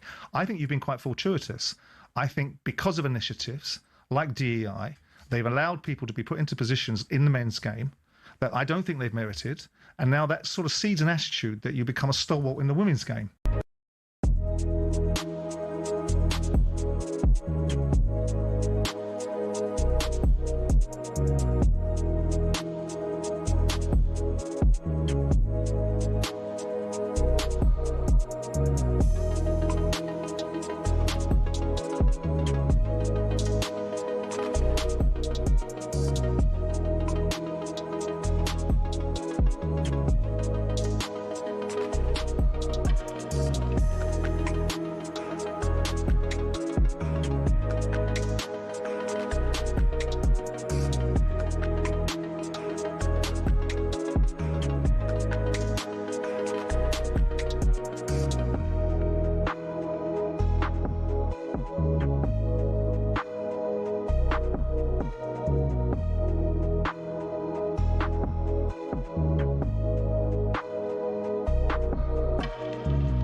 23. Right, here we go. What a bonkers morning. Stay with talkSPORT throughout the day for all the reaction you need. So what do we know? The FA are set to announce Thomas Tuchel. Listen, good luck to him, but I just don't get it, me. The FA are set to announce Thomas Tuchel has agreed a new contract to stay on as England manager until 2028. Sean Dyche has been sacked by Forest, and former Wolves boss Vitor Pereira seems to be the strongest option. And Tottenham, well, it's just a complete mess, isn't it? We'll be the best place all morning to get your reaction right throughout the day. Right, let's get the latest odds with Coral. And a man who's been up and all night trying to... Steve-o, help me out here with the odds. Amazingly, he hasn't been sacked, this fella. It's John Hill. Morning, John. Morning, John. Coral Daily Download on talkSPORT with Coral. We're here for the fans this season. 18 plus, gambleaware.org.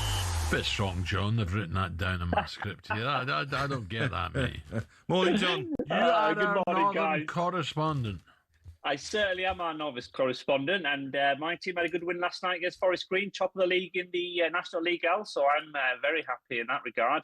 Good. All going on, isn't it? I'm not a lover of Forest Green, to be honest. Not because of the club, because the owner's a strange man. Yeah, I not agree. for me, I have to say, Al. No. Not for me. We'll leave it at that, but not for me, that's for sure. Not for anyone. All be going on, isn't it? Forest manager, Solskjaer, the early favourite with us. He's a 6-4 favourite. Ole Gunnar Solskjaer obviously missed out on that United interim job. We make him the 6-4 favourite for that one. And obviously Spurs yesterday, they got rid of their manager, and it's Maurizio Pochettino who's now the favourite at 6-4 to be in charge for the first game of next season. So could he make a return to Spurs? Obviously, Who's the favourite for the job now, though? Not next season. It's De Zerbi. Those make. But I think that's the issue, isn't it? Do they go with somebody now, or do they do what United have done, which seems to be working well in terms of Carrick until the end of the season, assessing the summer, because there's going to be some big names available this summer after the World Cup when that tournament's finished. Get Glenn in there. Glenn and Ozzy. It might not win every game, but it'll be exciting. Oh, it'd be fun. It'd be absolutely brilliant. Right, what about, I tell you, Brentford Arsenal? Right, This is an interesting one. If Arsenal don't get all three, how will that affect the odds, John? I know. Well, I tell you what, I don't think this is an easy game for Arsenal tonight. I think it's going to be a tough test. And Brentford have got a great record against the top 4, 5, 6 teams in the league, so they certainly won't be fazed by Arsenal tonight. Arsenal 7-10 to come away from West London with 3 points. Brentford 4-1. The draw 14-5. And you mentioned the title odds. City doing the business last night. They've been trimmed to 3-1. Arsenal 1-4. Yes. If Arsenal slip up tonight, I could see City being around 9-4. I really could. You never know as well, because Manchester City are getting all their players back. Stones was on the bench. Diaz was starting. Only Doku and Savinho are the players that are probably injured at the moment. But Arsenal, since they let Ranieri go, Odegaard's got injured. Saka, Marino, and there could be more. Havertz. There could be more. So Arsenal are losing players left, right, and centre now. And this is the crucial part of the season, Gabby, isn't it? Champions League will be coming around. Those knockout games. You're playing twice a week, massive games, and that's where you really need to rely on your squad. And that's what Pep Guardiola's done over the years, hasn't he? That's why he's had so much success, because he's had that depth, almost 2 players for every position. Somebody comes out, and next player steps in and has no issue. So I think you're absolutely spot on there. You're very bubbly this morning, and obviously you've heard the news. Oh, I spoke to Steve last night. Has he not told you? He hasn't. I haven't spoken to Steve. Is this Cheltenham Festival related? There's bad news. You're not doing Cheltenham, but the good news is you're going to Stratford on the Monday. Oh, that's not bad for me, Stratford. That's an upgrade from last year, I think, Al. So, well, you live in Stratford, but I'm talking about Stratford races. You're wrong, Stratford. I'm in Stratford, East London, not Stratford Midlands. What about Cheltenham? We're getting closer and closer. Oh, yeah. Closer. We are. Is there been any big punch yet in the handicaps? Not yet in the handicaps, but just look at the Racing Post this morning, Alan. This mighty park for Willie Mullins. Now, he's really talking it up here. He's saying could well be a Fahim type. Is he the next Fahim? That is some statement, because Fahim, for me, one of the best 2-mile hurdlers of the last 10, 20 years. If he's talking already, he's only a novice. He's got entries in the Supreme, the opening race, the Turner's novices hurdle as well, where I think he's around 3-1. If he's talking Fahim territory, this could be a serious hurdle, Al. So keep an eye on that one. We've got some racing Saturday at Ascot, the Ascot Chase, where John Bon will be taking on Pic-Dury. He's 8-15 to win that there. What race do you think John Bon goes for at the festival? Well, I think it could be Ryanair Chase. I know, obviously, Champion Chase is the territory they've been going down all season in terms of 2 mile and last year. But I think he could go Ryanair this year. Really could. I think they could take their chance stepping up over 2 mile and a half. 2 mile and a half. I don't know, Al. It's a difficult one. He's had a go at 2 miles, hasn't he? Was he second last year? Whichever race he goes in, he needs to be at his best. He was brilliant, wasn't he, last time out? But yeah, they've got obviously options for him. JP McManus is going to have some team of horses, isn't he, this year? Well, he really he deserves is. it for me. He deserves it. He puts his money He's a great down. owner, isn't he, for the sport? Absolutely. John, brilliant. Thank you, Thank you, John. Top man. Talk Cheers, boys. Have a good later. day. John Hill's there from Cornwall, the sporting odds, as we build up to some great races before Cheltenham. But Cheltenham, of course, the big one. Right, coming up, John Kerr, Wigan Athletic Club captain. He's next. The Coral Daily Download on talkSPORT with Coral. We're here for the fans this season. 18 plus gambleaware.org.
Romero does what he does.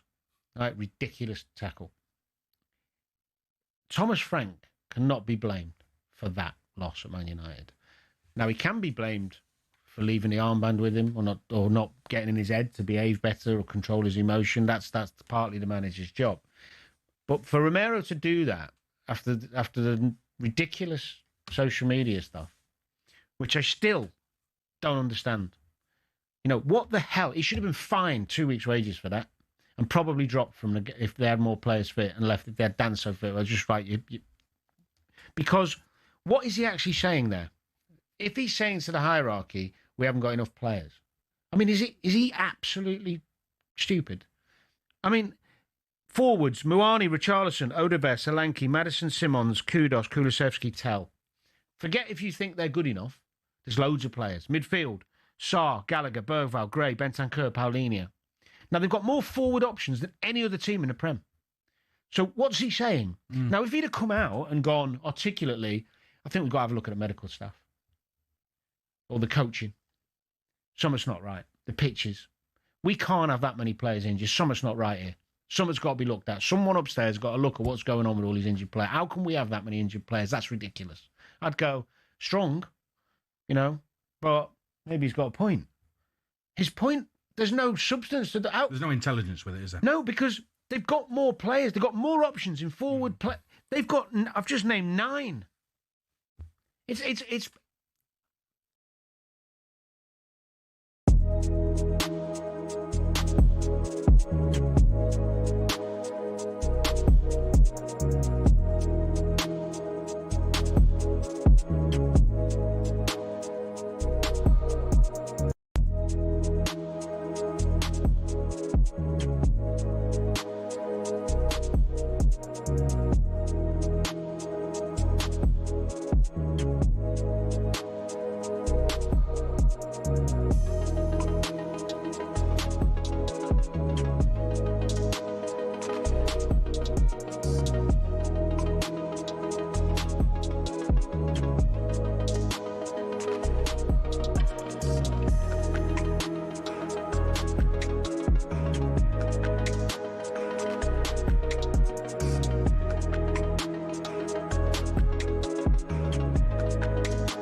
talkSPORT Breakfast with Arnold Clark. The UK's biggest used car sale is ending soon. Gabby alongside me. Reminder of the news this morning.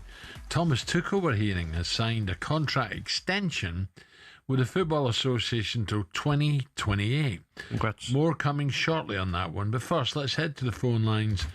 Forrest, hold on a minute. Just let me get this off you get it off your chest, Gabby. I could see you smoke coming out your ears because you've got kids go to school. Yeah, I just think anyone who's caught with a knife get long sentences. Let's just stop this. Like mentoring and help. No, long sentences. So that will stop people from carrying knives. There's too many kids out there that are getting threatened with knives, and then people losing their life by being stabbed with knives. And we're talking about mentoring. No, send them to prison for long sentences. Don't care what age they are. Yeah. Kids are scared now to go on buses and go to school because you're getting threatened with knives. It's becoming so common now. Do you know what I mean, Al? Like it's incredible. Kids can't even go now to school and come back safely where they're getting threatened with knives. Anyone caught with a knife, long sentences. Not that they've used it, even being caught with it. That's the only way you stop it. Right, first let's head to the phone lines. Forest fans, how are you feeling this morning? Waking up to the news that Sean Dyche has been sacked. 03717 223344. That's the number to call. Sophie's a Forest fan, so it's a very good morning to talkSPORT to Sophie. Hi, Sophie. Good morning, Hi, Sophie. guys. Hello, you all right? Yeah. Just here we go again. Two sackings now. And Forrest, unbelievable, and Tottenham. What do you make of Forrest, the chairman? Well, first of all, I just want to pick up on a point that Gabby made earlier about Nuno and how he was investing the club, how it happened to us, and us losing him was the worst thing. And that is true. You know, he's done so much for us as a club, and I, as a fan, whatever any manager has done, I will always respect and be grateful for that. However, Nuno's problem started way before he left, and I think people forget the way that our progress fell when he was in charge. So in January, I'll give you an example. Last January, he had money, he didn't spend it, and actually he cost us Champions League because we then got injuries and we were overtired and we didn't have the spare legs to help us. Also, he fell out in any walk of life. If you go in public and berate your employer, there are going to be consequences. He also, we think, as Forest fans, he left Amari Hutchinson out of the European squad on purpose, and he does have form for doing this. So I think people painting Nuno to be out to be this, really, we're halo above his head, and he was amazing. He was for us, but towards the end, and our form was getting rubbish as well. That beating against Leicester. So I just want to make that point about Nuno. Wish him all the best, but he didn't paint himself in the best light before he left. He did get you into 7th place, qualified for Europa League, and then sacked after 3 games. So you're saying that you're fully on board with your owner? Listen, right, with the Nuno thing, and I listen to a lot of Forest content, Marinakis did try with him and Eddie to get them into a room and try and sort this out, because obviously it was about recruitment and it was about changing of managerial. He did try, and it didn't happen, okay, so he left. Like I said, I respect him a lot for everything that he did for us. Okay. He got us out of the doldrums. But Marinakis, he's definitely at fault for Sean Dyche. I'm not even going to say it, because we are not in a relegation battle. It's October. Why are we appointing Sean Dyche? He got it wrong. But our owner has the kahunas. When he's done something wrong, he will put his hands forward and he will change it. And I'm telling you this now, guys, I'd rather go down fighting with the right manager than not have to. Will there be 4 managers or 5 managers this season? Will a new manager come in, get the 12 games? Whatever it takes, Gabby, whatever it takes. If you're not the right manager, why are we... It is ludicrous.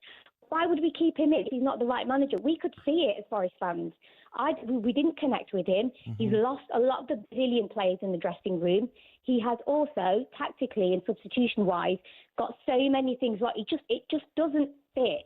He was supposed to be getting out of relegation. He was taking us to relegation. And our owner, no matter what he is, he put his hands up and he's made the decision. Everybody may laugh at us that we're having a 4th or 5th manager, but we'd rather have the right manager and go down than have the wrong manager and stay up. That's my opinion. Fair enough. Thank you, Sophie. Right, what a morning. Sean gone, Tottenham. seemingly clueless in terms of who they wanted to replace Thomas Frank. And now the news coming in that Thomas Tuchel has signed a contract extension till 2028 with the FA before the World Cup's even started. To bring you everything you need to know now, we're joined by talkSPORT's chief football correspondent, Alex Crook. Morning, Alex. Good morning, Alex. Good morning. Now, where do you want to start, Alex? Should we start with Tuchel and then go on to the managers who've lost their job? Deserve new deal? I don't get this, me personally, but that's just me. Do you know what? I think Gabby hit the nail on the head. I was listening when you were talking about the story first reported in the Times that Thomas Tuchel is going to stay on as England manager until 2028. That announcement, by the way, could come from the FA officially as early as this morning, I'm told. I think when Gabby said that maybe the FA got wind of the fact that Thomas Tuchel was on the radar of Premier League clubs, not least Manchester United, I think that's why contract talks have accelerated. I'm not against it, to be honest. I think it takes away the uncertainty. Thomas Tuchel can focus now on trying to win the World Cup, but it's no longer the be-all and end-all. He won't be judged solely on what happens in North America in the summer, because let's be honest, given the climate, given the strength of some of the other sides around the world, I think it's going to be difficult for England to win this World Cup. And if you're judging Thomas Tuchel's tenure purely if he delivers the first silverware since 1966, that is an awful lot of pressure. Why do you think it's going to be difficult with the Crookie? You can't use the climate. Come on. Of course you can. England have struggled. So let's go to a World Cup where it's like where it's like cold, and that's when we can win it.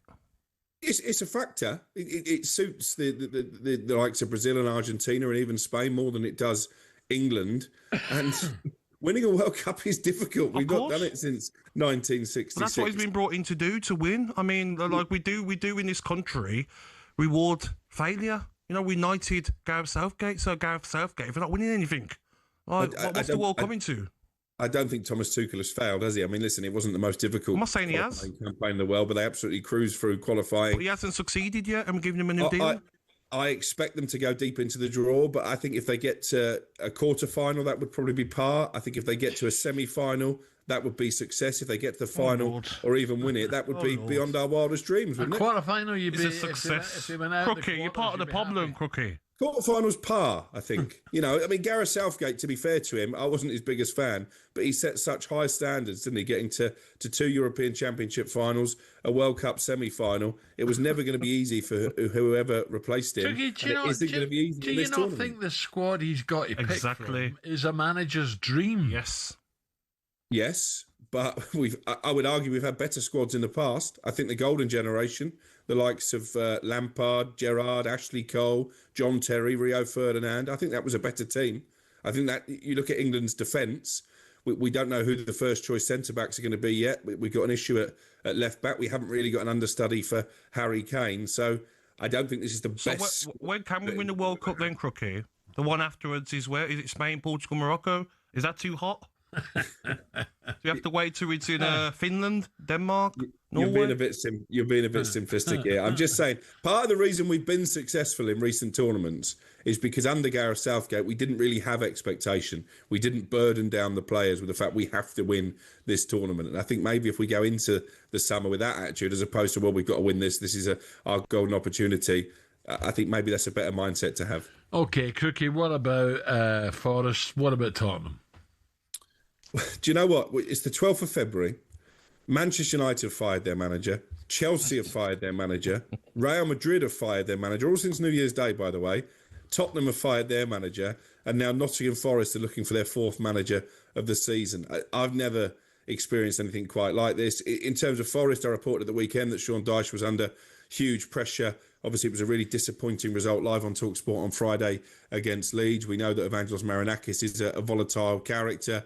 He was visibly furious in the director's box last night as Forest had 30-odd shots without managing a goal against the bottom team in the league. My understanding is that there was a meeting between Marinakis and 4 or 5 senior Forest players immediately after the game, at which concerns were expressed about Sean Dyche's playing style and his training methods as well. Playing style, did 30 shots.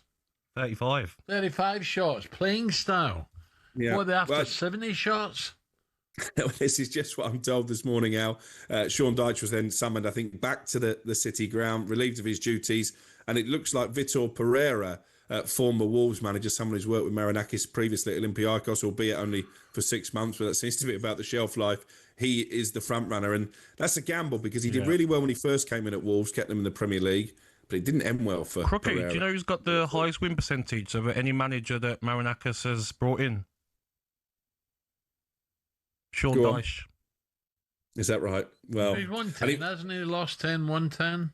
And he was manager a month, wasn't he, for January, Incredible. which seems to be a bit of a curse. They've not lost many games recently, but they've not won many either. And do you know what the biggest issue here is? We know that Marinakis is someone whose pride is easily dented. I think his nightmare scenario, and it's been a nightmare season, really. He's made bad decision after bad decision, was Nuno keeping West Ham up and sending Forest down. Wouldn't it be nice if West Ham played Forest on the last day of the season and Nuno wins and Forest go down? Wouldn't that be something for karma? It would be incredible, wouldn't it? But genuinely, I think that's come into his thinking. The dream ticket, as far as Marinakis is concerned, by the way, is Marco Silva, whose contract at Fulham is up in the summer. But so I don't see him jumping ship now. Quick one on Spurs.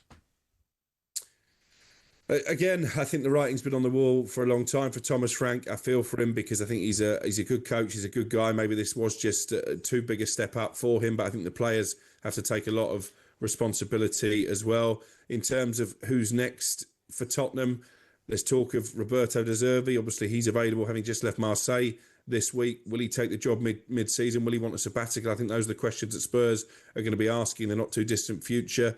They've got this love-in with Mauricio Pochettino. The fans have been singing his name. I don't think he would leave the USA before the World Cup. So do they bring in a Michael Carrick-style interim? What I am told is they want to have someone in place by the time the players return for training on Monday in order to attack these last 12 games of the season, because they are in a relegation fight. I don't know what you guys think, by the way. Tottenham players being given 5 days off on the back of a defeat to Newcastle. So I'm sure that looks great. Stressful, mate. Stressful job, footballer, Crookie. Need our rest. I don't mind a couple of days off to clear your mind. Say, look, it's not good enough. Do you want to play in the Championship this year or not? 5 days too much. 5 days in Dubai, Al? Don't fancy that? No. 2 days off. Get away. Just chill out at home and think about your game. Think about, can I do more? Not 5 days. Yeah, I agree. And listen, they certainly can do more. You know, as much as Thomas Frank made errors along the way, this dressing room is a problem for whoever comes in. Yeah, I hope it's not too hot for them if they've gone away. I know. It's too hot for you. You're not going, are you, Gabs? Get lost, Crookie. Danny just walked in. He said, look, he likes what you said there. Come in, you've got an extra 2 years as well. Right, coming up, we turn our attention to a huge weekend of FA Cup action and managerless Wigan heading to Arsenal. Ooh, the captain joins us next, and we'll bring you plenty more on the big news coming in this morning. Sean Dyche is out, sacked by Forest, and Thomas Tuchel is signing a contract extension with England till 2028. Superstar Breakfast preview on talkSPORT with Travis Perkins. With 250 hire branches nationwide, it's easy to hire at Travis Perkins.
In the two high-profile times when I've accused anyone of racism or sexism, a High Court has agreed with me. A parliamentary committee has agreed with me. So, and I've got reams of evidence. Oh, absolutely. Of I mean, people, you're talking about Mark Sampson and Joe Barton. Right, but the point is, I'm not But the that's person. the extreme end of the equation, isn't it? Right, What is the point? No, but Go on, my Annie. point is, that's also replicated online. So there's reams and reams of evidence of people online. But you did it to me. You I tell me. apologise for No, that, I don't have a because problem with it yeah. because it's your opinion. You said to me about me that I'm a sexist. No, and I don't think I am. I think I have a strident opinion. I have a daughter. I think you pander to an audience. Yeah, and that in itself I think you could be considered to be something that people would. I could be robust in my rejection of it. It's your opinion. You're entitled to it, Well, and I like you should do. I only take the value of a people's opinion from someone whose opinion I respect. Yeah. Your opinion isn't relevant to me, and my opinion, to some extent, shouldn't be relevant to you. And if you are strong in the views that you have, I admire you for having the strength of them. But everything that you seem to portray in life seems to be that every disadvantage that you have is because either you're a woman or because you're black, and it's got nothing to do with your contribution to the equation and the way that people perceive you. I'll always take responsibility if I think I've done something wrong.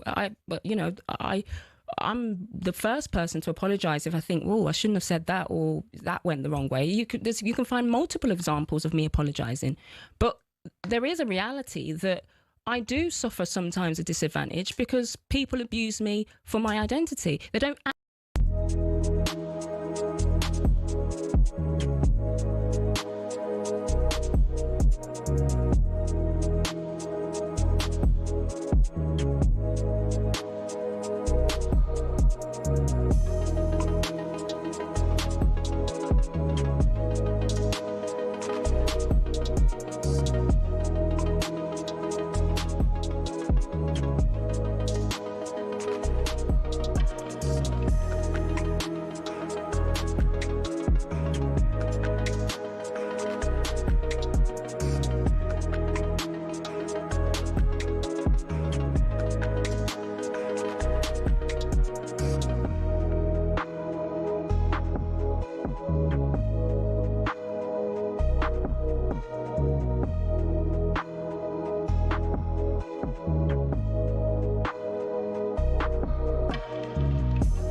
Okay, 7 minutes to 9. England fans, give us a call.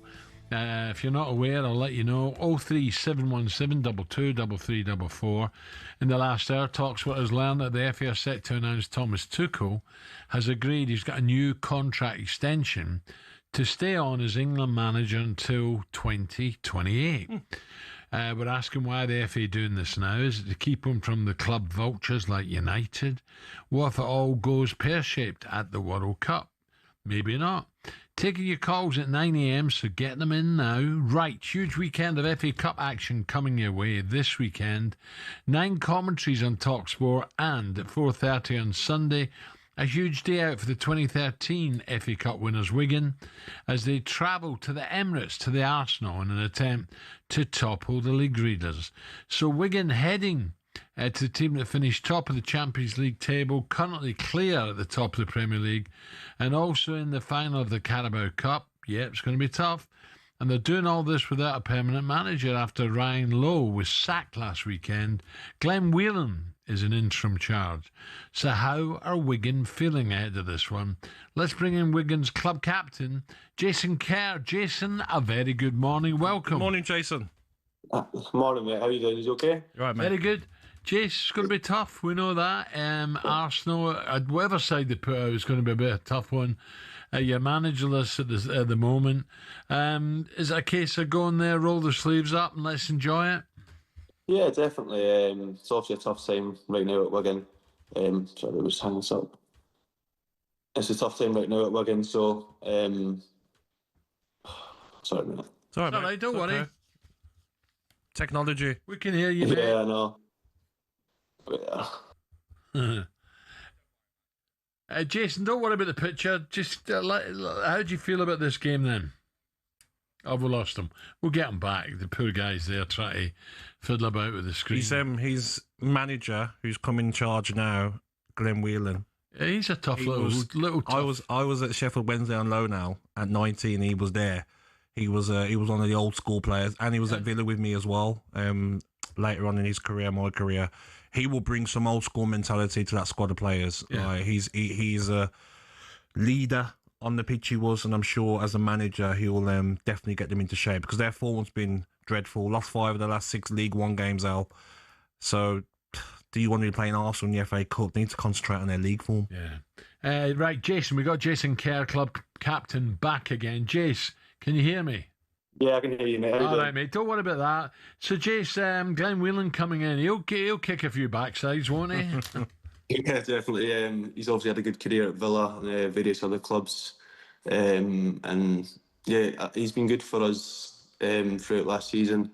He's obviously got a lot of work cut out for him without a manager, so it's going to be a tough game on Sunday. Yeah, I was at Sheffield Wednesday with him, mate, when I was 19. He was an older player in the squad as well. And he's got that old school mentality, same at Villa as well. So I'm sure if the players, who aren't at it and are lacking confidence, he's going to galvanise that squad of players.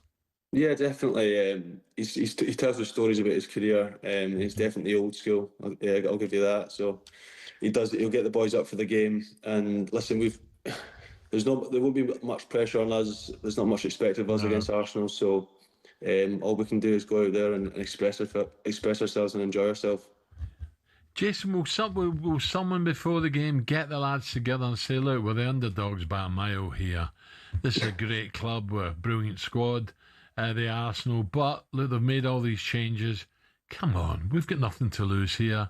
Can we get up there, get stuck in, forget the league? The league's gone for 90 minutes. Let's get in here with a fighting chance. Let's give them a shock. You're basically hoping that you have a few of their players have an off day and all your players have a great day, and who knows, a cup shot could be on the cards. Yeah, definitely. It's the Wigan way, to be fair.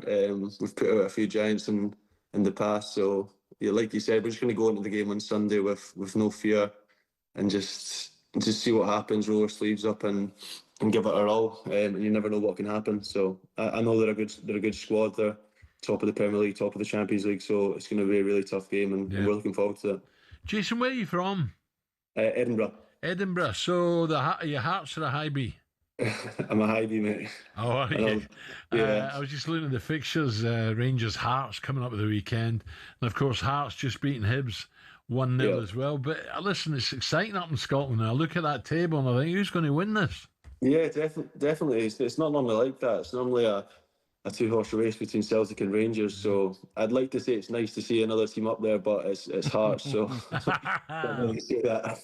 Jason, this is great to talk to you. Yes, good luck, mate. Whatever happens, enjoy playing at the Arsenal, mate, and good luck for the rest of the season. Yes, and good luck with Wheeler as well. All the best. Yeah, I appreciate that. Yeah, let them know. Thanks for having me on, guys. Cheers, Jace. Thank you. Cheers. Jason Kerr there. High B. There you go. That's a Hibs fan, by the way. Hibs, okay. And they had a cracking game against Hearts, just lost 1-0. They're doing well as well, aren't they? Yeah, they are. It's wide open, which is great. Yes, that's what you want in Scottish football. It really is. It's wide open. That Rangers, Hearts game's a cracker next week. Yes, big one. Yeah. I fancy Rangers, Noel. Well, if they do and Celtic win, it's advantage Celtic probably again. Okay, coming up to 9 o'clock. What we got coming up? We'll take your calls, of course. I'm interested what England fans feel about that extension to Thomas Tuchel. Hopefully we get Ali up as well. God, it's going to get cold in Scotland again. I'll be maybe we should do the World Cup there now. Yeah, it'll be too cold. Too cold, okay. And then Atlee Sawyer, a big Brentford fan coming up. Right, it's 9 o'clock on talkSPORT.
Mo, what happened yesterday? Candy. What happened yesterday? Candy, listen. What happened? Candy. Listen. Mo, what happened? Listen. We still gonna go. We still can do the double, Candy. The cups. Now, what happened yesterday though? What happened yesterday? To win. Mo, what happened yesterday? Yes, what is on? Listen, yesterday's game, like I said, I don't want to talk about it, Candy. No, why don't you want to talk about it? No, that's what we're talking about. What is on? Listen, we're not talking about that. We're going to talk about tomorrow's match. No. Here's what we're talking about. What happened yesterday? Candy. Yep. Candy. Yep. Come on, Candy. What happened yesterday? Candy, listen. Yeah, what happened yesterday, man? I've said this all the time to you, every single time. I keep repeating myself. Liverpool have been done by VAR so many times, it's unreal. You lost 2-1. The referee was shocking, Candy. You lost 2-1. And do you know what, Candy? Yesterday, it wasn't a surprise to me. It wasn't a surprise. I mean, our team turned up in the second half. We were just absolutely superb. The boys were absolutely superb. You conceded 2 goals. Candy, what are you on about now? Candy.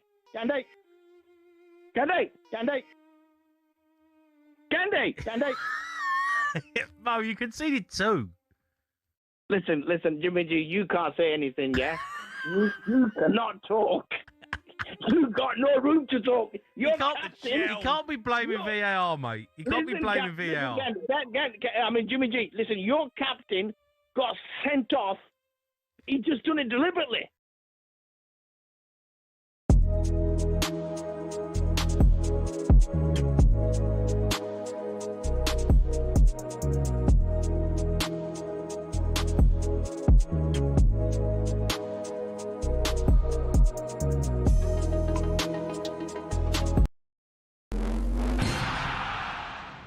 Tyson Fury, Floyd Mayweather, Canelo Alvarez. Just hearing these names makes you think money and the hundreds of millions of dollars, pounds or Saudi riyals in boxing. But that's at the top. At the bottom, it isn't quite the same. Even for those on the rise, there's not an awful lot of cash in the boxing world. And if you're just starting out, well, it can be a very costly exercise indeed. But don't take my word for it. Here's the former European champion talkSPORT's Spencer Oliver. You're turning professional and you're boxing, let's say, York Hall on a non-televised fight. You have to sell tickets to earn any money, but you have to cover the wages of your opponent as well. So if you don't have the ability to be able to sell enough tickets, you effectively have to pay to fight. A far cry then from Jake Paul facing Mike Tyson in 2024, when the purse was reported to be around £48 million. But the vast amounts of cash lining the top dog's pockets isn't the norm in a typical fight. Let's say you're lucky and you get between 5 and 10 grand. You're going to get 10 grand max for that. 10% goes to the trainer, 25% goes to the manager. Then we've got the tax man to pay as well. So we're cutting that money in at least half. So now you've got 5 grand for a 10-week camp. So you're talking about a guy here earning, he might be clearing 500 quid a week. How do you support a family on that? So boxers chase the dream.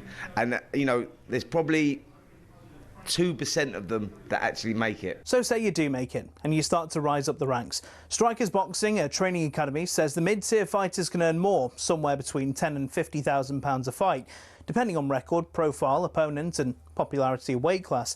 It's only at the top level does the real cash start flowing in, with the top tier professionals, i.e. those going for titles, earning 6 figures a fight. Something else you'll have heard of is the terms prize fighter or journeyman. A prize fighter is, as it sounds, someone who picks up fights where they can and gets a nice big check if they win. Journeymen are the fighters who take on up-and-comers, effectively used for experience in the ring. Even if they're going up against a real prospect, a young Anthony Joshua, for example, these guys will be lucky to earn more than 10 grand. So the average boxer isn't as rich as you'd think.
Here we go, last hour, 6 minutes past 9.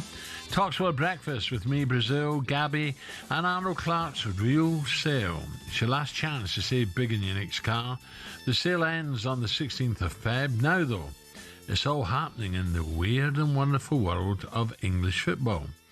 We woke up to news that Sean Dyche has been sacked by Forest following last night's 0-0 draw at home to the Wolves.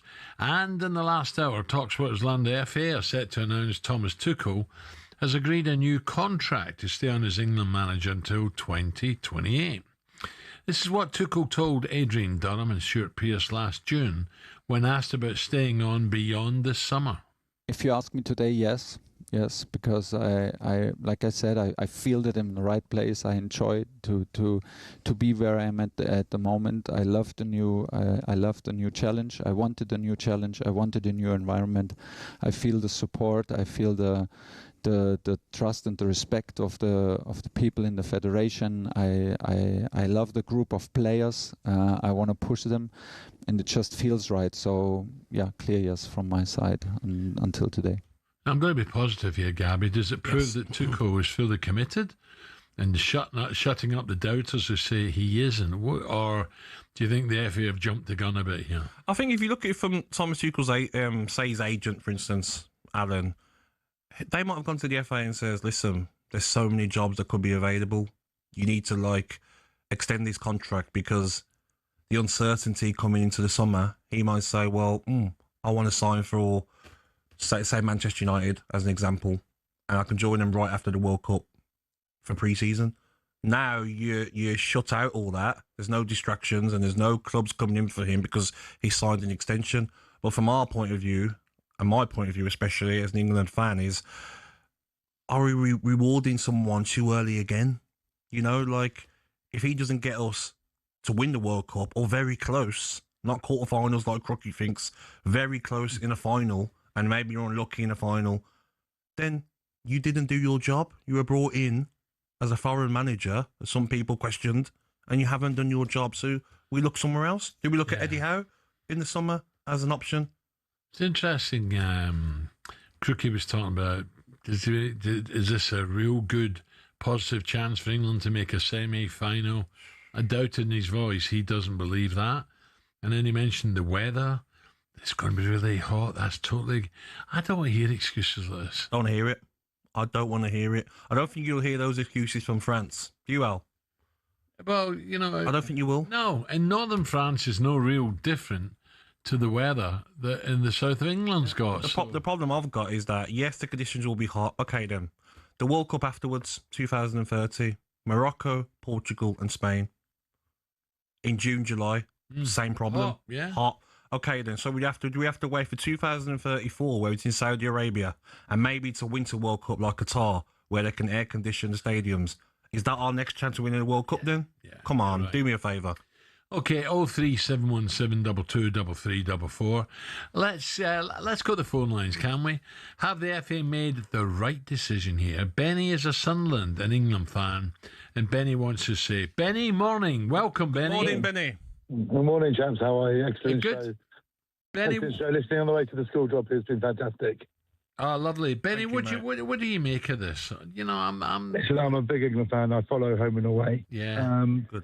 Listen, I'm very happy the FA have now put their faith into somebody, and now we can look forward, exactly what Gabby said, and now focus on actually the World Cup and bringing the right players through. Listen, ultimately, we need to remember Thomas Tuchel's played 8 competitive matches and won 8 competitive matches, and no one can beat around the bush with that. And the point is, he's a good tactician, and with the right players and picking the right players on form, I think we've got a very good chance. And it's more about the consistency now. Now we know we've got our manager. Now we've got a plan of action.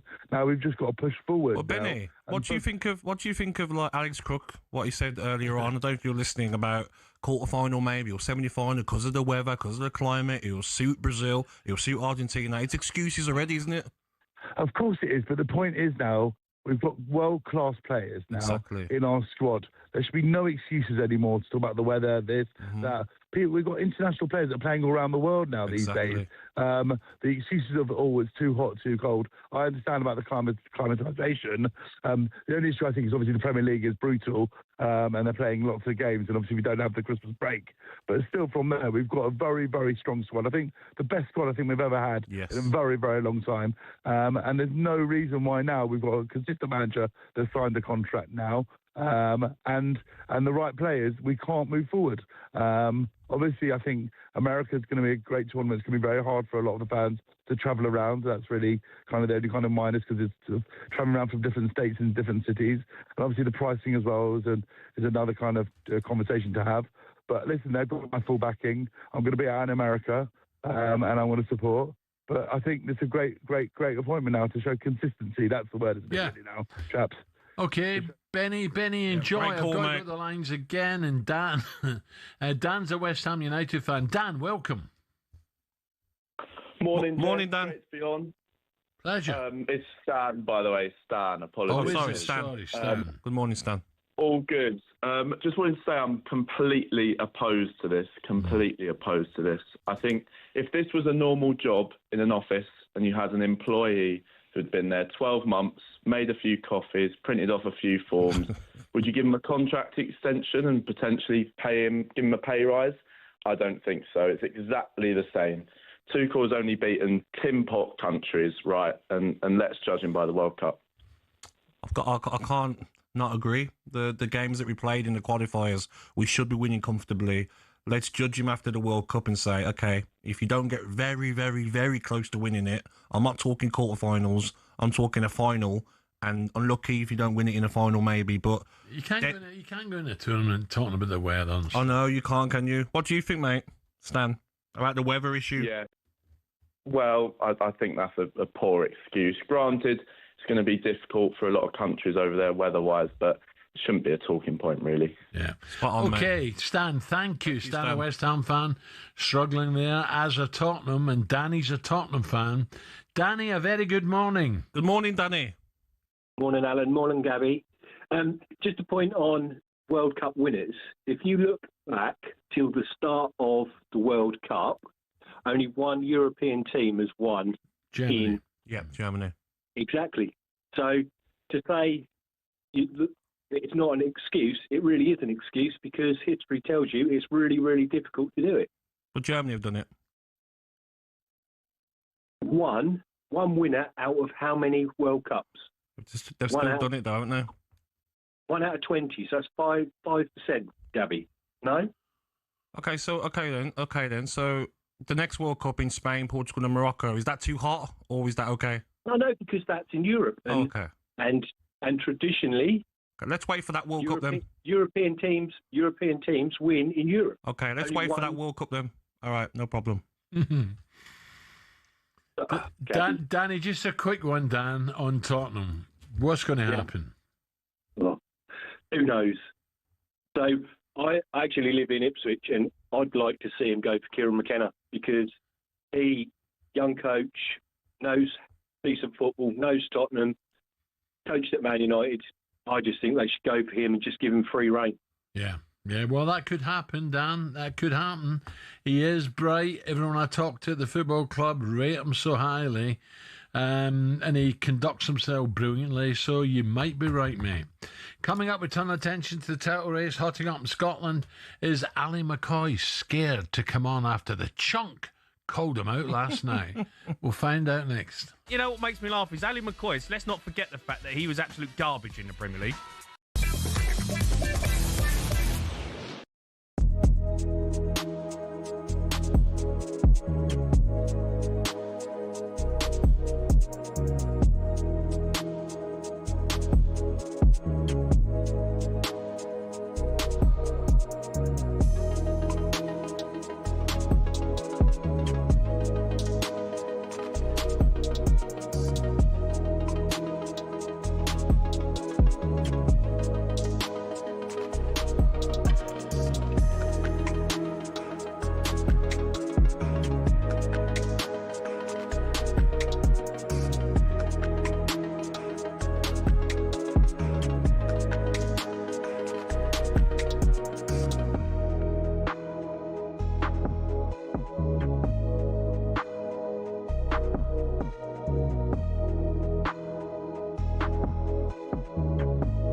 legendary retired referee Dermot Gallagher joins us here on the show. How are we, Dermot? Hi, Majestic. Hi, Al. Hi, Dermot. Listen, let's just get your thoughts off that straight off the bat. We don't want to ask you no questions. You're the ref. Tell us what you saw. I have to say, I get what Alan says, and I think lots and lots of people will say, give the goal. It keeps 11 against 11. It keeps everybody happy. But when you look at it, there's no doubt whatsoever Szoboszlai is fouled. And by Haaland fouling him, he will argue that stopped him clearing the ball off the line. But you go back, the only reason Szoboszlai gets that far back is because he actually hauls Haaland back. That's the first foul. So I don't think I think Craig has tried to play advantage because he thinks it'll be a goal. Definitely, Dermot. He's played advantage, isn't he? Yeah, he's played advantage, and bear in mind, Al, that he can always bring that back if it goes wrong. So but if you go to the second part, right, where Haaland fouls him, right, but the ball's gone in the net. So why didn't he play advantage there as well? Well, he can't play an advantage for foul on Szoboszlai, can he? Because if the ball's in the net, the game, it's terminated, isn't it? That moves over. But if you actually look, that ball's not in the net when he pulls Szoboszlai back. And the problem there, Al, is that once don't you Szoboszlai...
After 9, SOS is in on scene. Motherwell McCoist. He's got into hiding. Oh, he'd have been fuming last night because now Rangers have got to take on Hearts. But still, you look at the table, like they're above Celtic 1 point. They beat Hearts. It's down to what, 2 points? I think he's going to buy some cold weather gear. They're going to get battered again up there. It's amazing. Who do you reckon Celtic fans want to win in that game? Rangers. Yeah? Ooh. Yeah, or a draw. A draw would do. A draw? Yeah. And as I said, they redraw again for the final fixtures. Yes. It's, you don't want to be playing at Ibrox or Tynecastle. You want a home game. But Motherwell have done well this season. Look at them. Motherwell played really well. Ali said that they're probably playing the best football. 7 points off Celtic. And they're 10 players. Exactly. Yep. Fantastic result. That's good. Right, here we go. Let's kick on with the last 40 minutes. Back page this morning's Times. Pochettino, De Zerbi and Areola on the list for the Tottenham job. I just... De Zerbi. Tell me, Gabby. Tell me more about De Zerbi. I don't know enough about him. Listen, you've done a good job at Brighton. Then you left, didn't you? You went to Marseille. But before Brighton, I'd never heard of him. Done some decent... business for Marseille, some very good players. Højbjerg went there, didn't he? Obviously, Wanyeri recently. Got Aubameyang in. Got a very good squad of players. So why did he leave? Because the Champions League on the last day, goal difference. Oh. A last-minute goal.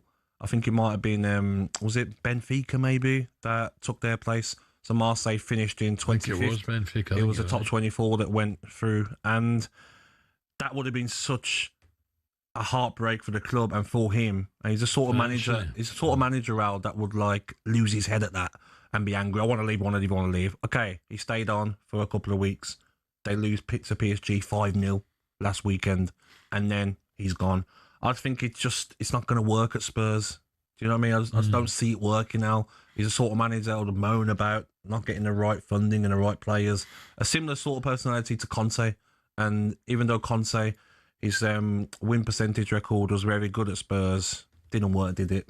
Left in bad circumstances. Well, those are some of the names in the frame to replace Thomas Frank at Spurs following his sacking yesterday morning. And of course, since the paper was printed, Sean Dyche has become available.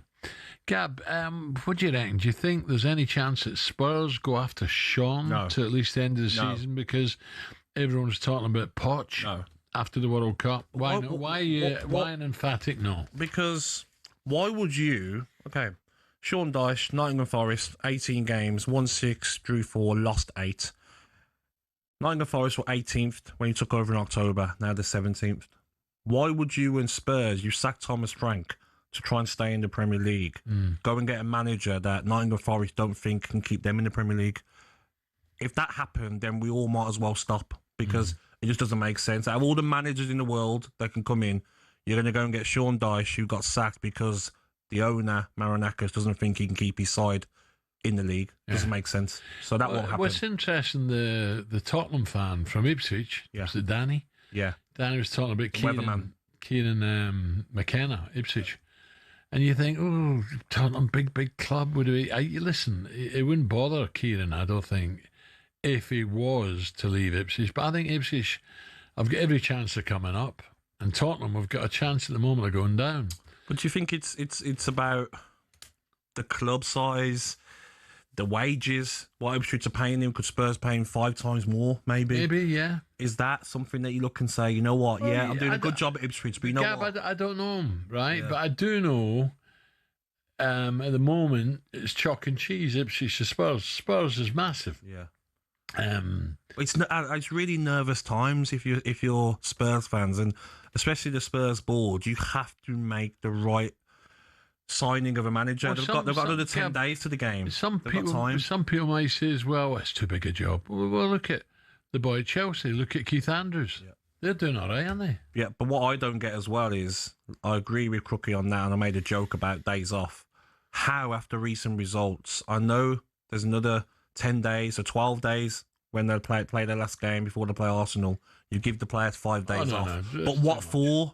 A couple of days, get back in, let's get some shape doing, let's get everyone fit, injured players involved, let's get training hard, because we're in a relegation battle. Even 5-a-side, sharp, bit of fun. Videos, this is what went wrong in this game. I wouldn't be doing videos. But show them what they've done wrong. Get a manager in ASAP, show them what they've done wrong. As a fan, the form that Spurs have been in, and you find out they've got 5 days off. And I'm sure a fan's going to spot a player somewhere. You know what players are like now, Al? They might go to a hot country, far away, Dubai. They might get themselves there. And as a fan, you're thinking, we're in a relegation battle and you've been given 5 days off. Just doesn't sound right, does it? No. But you're right. They could jump in a private jet, be in Dubai in no time. 3 days there. Chill out. Exactly. You can still run along the beach and use the gym, stuff like that, can't you? Yes, but... Swim. They need to get the right manager in ASAP, so he's got long enough to try and get this squad of players to get a result. And let's not forget, they're not playing just anybody. The fans are due a result against Arsenal. Do you know what I mean? It was a non-contest in the first game this season, so they're due a decent result. When Eze scored a hat-trick, it was quite embarrassing that day for Spurs fans. Yeah. You've got a local derby, North London rivals, and your players have got 5 days off before it. Yeah, very odd. No, I'm with you. Let's head to the phone lines, get the thoughts of a Forest fan. 03717 223344. That's the number to give us a call this morning. Lee's a Forest fan. Lee, how are you, Lee? Morning, Lee. Hi, good morning, gents. Thank you very much for having us on. A little bit down at the minute with Dyche going. I don't think it was the best timing to do that. I think unless you're guaranteeing an alternative manager who's going to keep you up. I think we need to stick with what we've got. And I would like to have a pop at the fans, the home fans from last night. I were there, I've been there all season, and it doesn't help when you're getting moans and groans, and you can see that the play, it's improving. Last night we threw the kitchen sink at Wolverhampton Wanderers, and for whatever reason, the ball just didn't go in the net, and that wasn't through the lack of trying or the effort. And when you get these moans and groans from the players, we've been screaming all season for them to be a bit more positive, and last night they had a right go, and you get the moans and groans when a ball just gets overhit, or, something don't come off, and the players are going to revert back and default back to playing safe.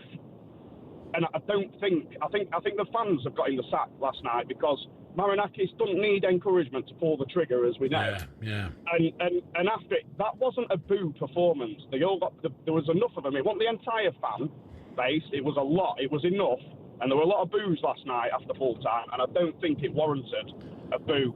And I think he's got up out his chair. He's heard the boos and he's gone and he's made a rash decision. So, Lee, what do you do now? Looking at the table, it does not make good reading. 27 points, 3 above West Ham.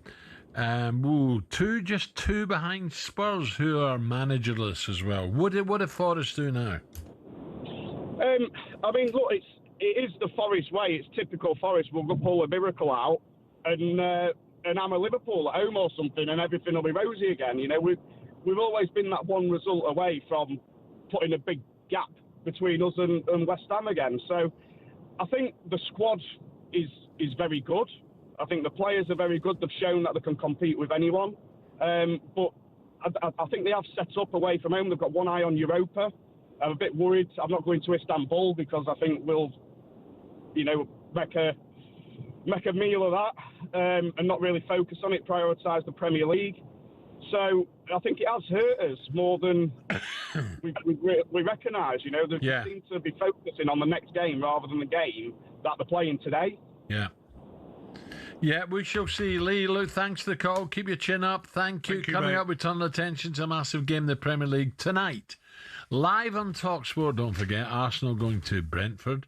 We'll hear an exclusive interview with the Brentford boss, Keith Andrews, next.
Did you think that the Super Bowl would get such a thumping up against the Premier League offering of Liverpool-Manchester City?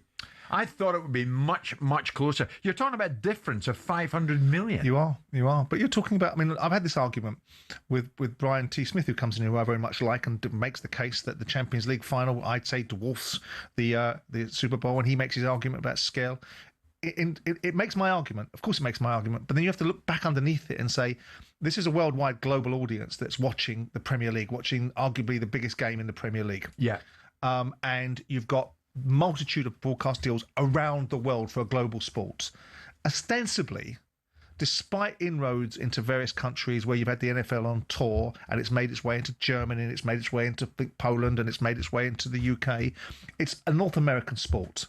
And so I'd be fascinated to see, outside of the North American broadcasting numbers, how many of the 220 million people that watched it were outside of North America. Yeah. Because I'm willing to wager you that well, clearly it's obvious because the population of this country is only 70 million, that 90%, 95% of the people that watched the Premier League game between Liverpool and Man City was around the rest of the world. Yeah. And when the NFL gets its act together, which it's trying to do, and makes this a global sport, and makes it a participation sport and a viewing sport in all the four-flung corners of the globe, it'll have numbers that are substantial.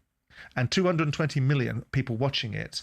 If I'm right in my thinking, 90% of that will be in North America. That's 50% of the population of America, North America, watching a sports contest.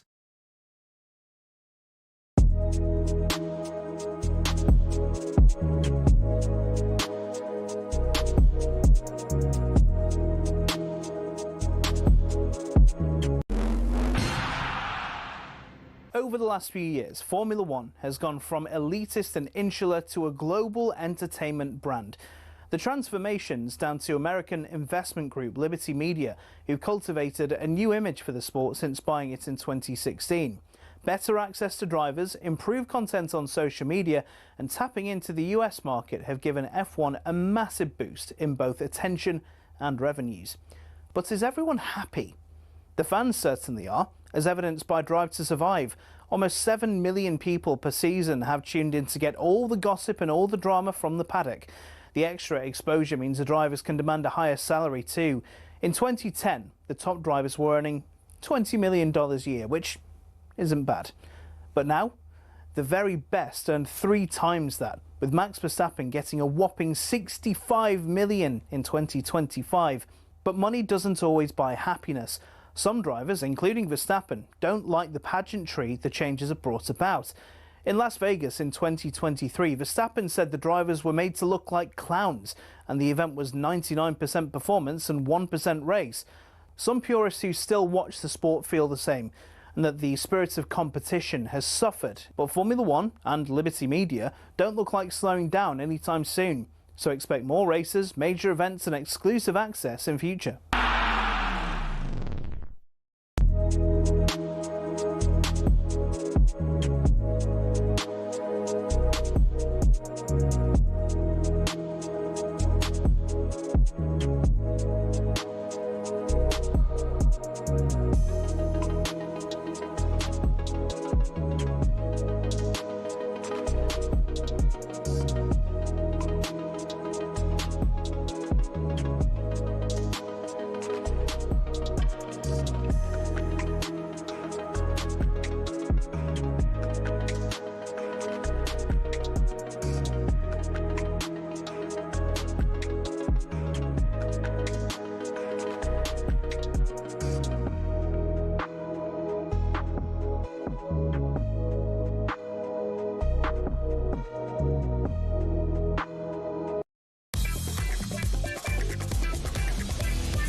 Where do you keep disappearing to? Don't speak to problem with your bladder. No. Our top producer's in there. Where? Oliver Edward. No? Who's Edward? Ed. You mean top sound man and top producer of this show? You know, Ollie went to uni for this, so he's done well for us. Yeah, so he did. Yeah. He got a couple of books on it, didn't he? Right, 25. How did Stoke do against Charlton? Oh, sorry, Ollie. Yeah. 25 minutes to 10 o'clock. talkSPORT Breakfast with Arnold Clark's Real Sale. It's your last chance to save big on your next car. The sale ends on the 16th of Feb. Gabby alongside me now. Big Ange. Ange Postecoglou has been speaking on the overlap this morning, discussing his sacking from Spurs. And he doesn't hold back, by the way. Well, most Australians don't, do they? He said that Tottenham, wait for this, Spurs are not a big club. And he wanted to sign players like Mbumo, Semenyo. By the way, both have done brilliant. But instead he got given 3 teenagers. Gabby, do you think right now Tottenham are acting like a big club? No. I think he's spot on, Ange. And what he done for that football club, winning them their first European trophy since when, Al? Back in your day, 84. mate? 84. So disrespected he was during his tenure at the club as well, and he's speaking his mind now. He's free to speak, and we have to trust what he says because he's been in it. He's been in and around it, and he's right. When is the last time Spurs have spent 100 million on a player? Like Arsenal have Declan Rice. See, this still gets in my gut, this does, when he says, I wanted to sign players like Mbumo and Semenyo, but instead I was given. I just still can't get how a director of football overrides a manager and say, no, I know what I'm doing. They'll make the side better. But he might have wanted them. We want a lot of things in life. Don't think we can. That doesn't mean we can get them out. And Mbumo didn't want to go to Spurs. You're going to choose Manchester United over Spurs. Semenyo, you're not going to choose Spurs, are you? You're going to sign your new deal with Bournemouth, release clause. Liverpool will after you. Now Manchester City come and knocked on the door. You went to them. So as much as he wanted these sort of players, these players don't want to go to Spurs. And the problem with Spurs at the moment is they've said that they've got money to spend in the summer, but you're in a relegation battle. If you stay up, no European football, where the club's been at this season, why would you want to sign for them? Do you think they will stay up? I don't think they will, mate, no. Do you? I don't think they will. I don't think they've got the fight. Well, I said I thought West Ham would stay up, and that was weeks and weeks ago, and I might still be proven wrong. Yep. It's going to come down to West Ham, Forest and Spurs. Yeah. Who's got the most fight? Who really wants to fight for their Premier League safety? And I know it's not the biggest thing, but I'll tell you one club that won't have a relegation clause in their contracts will be Spurs. That could make a difference, Al. Yeah. Okay, right. Tonight's game. Brentford boss Keith Andrews sat down exclusively with talkSPORT's Natalie So, who ourselves a big Brentford fan, ahead of the side's huge clash at home to the leaders Arsenal, exclusively on talkSPORT tonight. So Brentford currently sits 7th in the Premier League, and Natalie asked Keith whether the possibility of Champions League football enters his mind. It's probably in the back of my mind. It's definitely not at the forefront of my mind. It's keeping striving and keeping pushing. And I think if we do, and we can keep the consistency of what we've brought over the last couple of months, maybe of the level of teams that we've played, how we're evolving, how we've played, the confidence within the players, the individual development of the players within the team structure, I think is a big part of that. And the belief, the confidence of where we're at is clearly, again, in a good place. So if we can maintain that, if we can continue on this trajectory, then we have to keep striving. That will only bring you in one direction. But for fans, which we've obviously got a few that work in the club, you have to dream. You have to. This is what it's about. It's about fans and players, and that's ultimately what it's always been about. So fans have to get excited. He sounds, I've spoken to him a few times on radio, Gab. Yes. Very sensible. 100%. Could he step up? Well, I think he's proven he can. Listen, some of the results they've had this season, I think they've done a double over Villa, home and away. Beat Newcastle recently as well, away from home. Was that 2-1 or 3-2? They just recently beat Newcastle. He's doing a fantastic job. And with the group of players he's got as well, Al, let's not forget losing Wissa, losing Mbumo in the summer. The manager going, the chaos at that football club. And everyone wrote him off. Everyone said, meet me, I'll hold my hand up. I did. I thought, set piece coach coming and getting his first managerial job. It's going to be tough. He's lost all these players, but he's been fantastic. And being close to him at Villa Park and watching him, very pumped on the sideline. He's very organised. He made the right subs at the right time when Brentford went down to 10 men. Brought Nathan Collins on at the right time and went to a back three. And I think he's doing a fantastic job. And like Adrian Durham says, there's a lot of people out there that want him to get something out of tonight's game. Right, let's bring in talkSPORT presenter and Brentford fan Natalie Sawyer.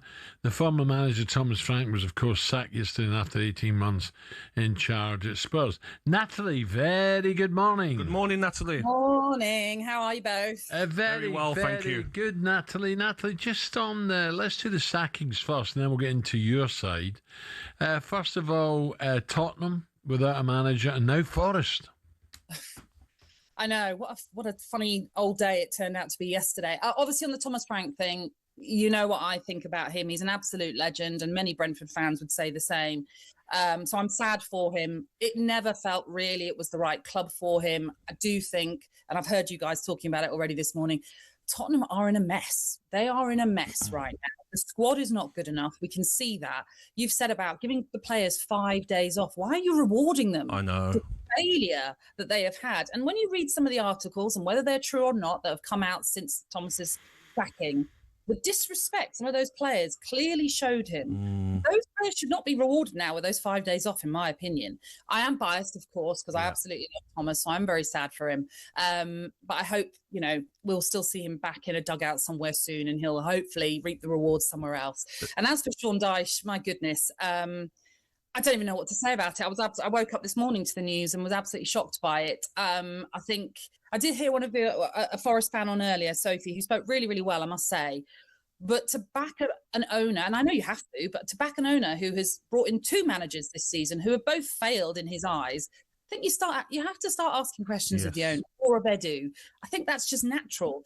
It's been a balmy 24 hours, hasn't it, really? Natalie, there's some people out there that say that, Brentford managers haven't really gone on to go and get big jobs and do well.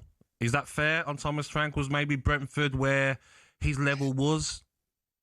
Well, I see that. It's absolutely true in the sense that, Uwe Rosler left us and where is he now? You could argue that with Mark Warburton. Dean Smith, okay, he went to Villa and I completely got the pull of Villa. He's still working. He's out in the MLS now.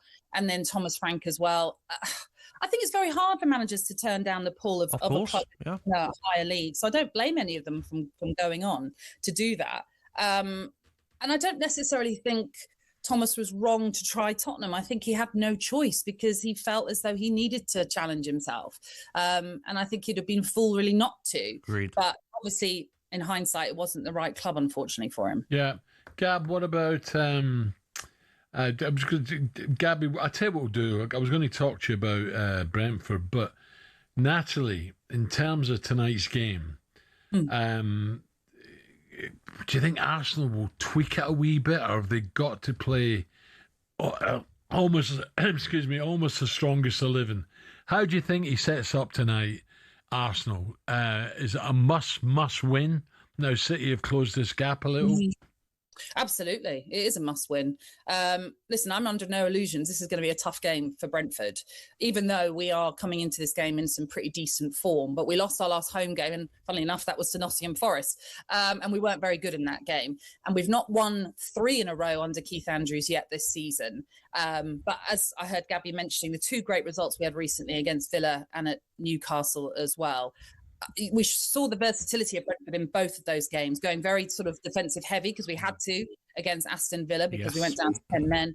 But then against Newcastle, I thought you saw the real clinical force that we have as well, which I think goes to show the brilliance of Keith Andrews, that he can just switch how we play. Damsgaard's been on the bench, hasn't he, a couple of games as well? I was shocked at that, Natalie. Absolutely. And Mikael Damsgaard last season was our player of the season. Yeah. So it is bizarre in that sense, because I think a lot of us as Brentford fans will be saying, but Damsgaard's one of our creative players. Why are you not using him? But actually, right now, it's very difficult to see him force his way in because that midfield is doing everything that it's expected to do right now. So with Arsenal, there is a lot more pressure on them coming into this game, without a doubt. But they do have a decent record against us. I think they're unbeaten in the last 8 against us, home and away. So, as I say, under no illusions, this is going to be a tough one for Brentford. Yes. But I do also think if we play to the potential that we have, we will give them a game.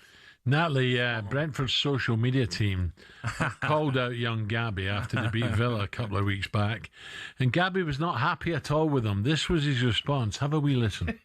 Brentford's social media Twitter followers, 398,000. That's good. Benty has more than 80,000 more.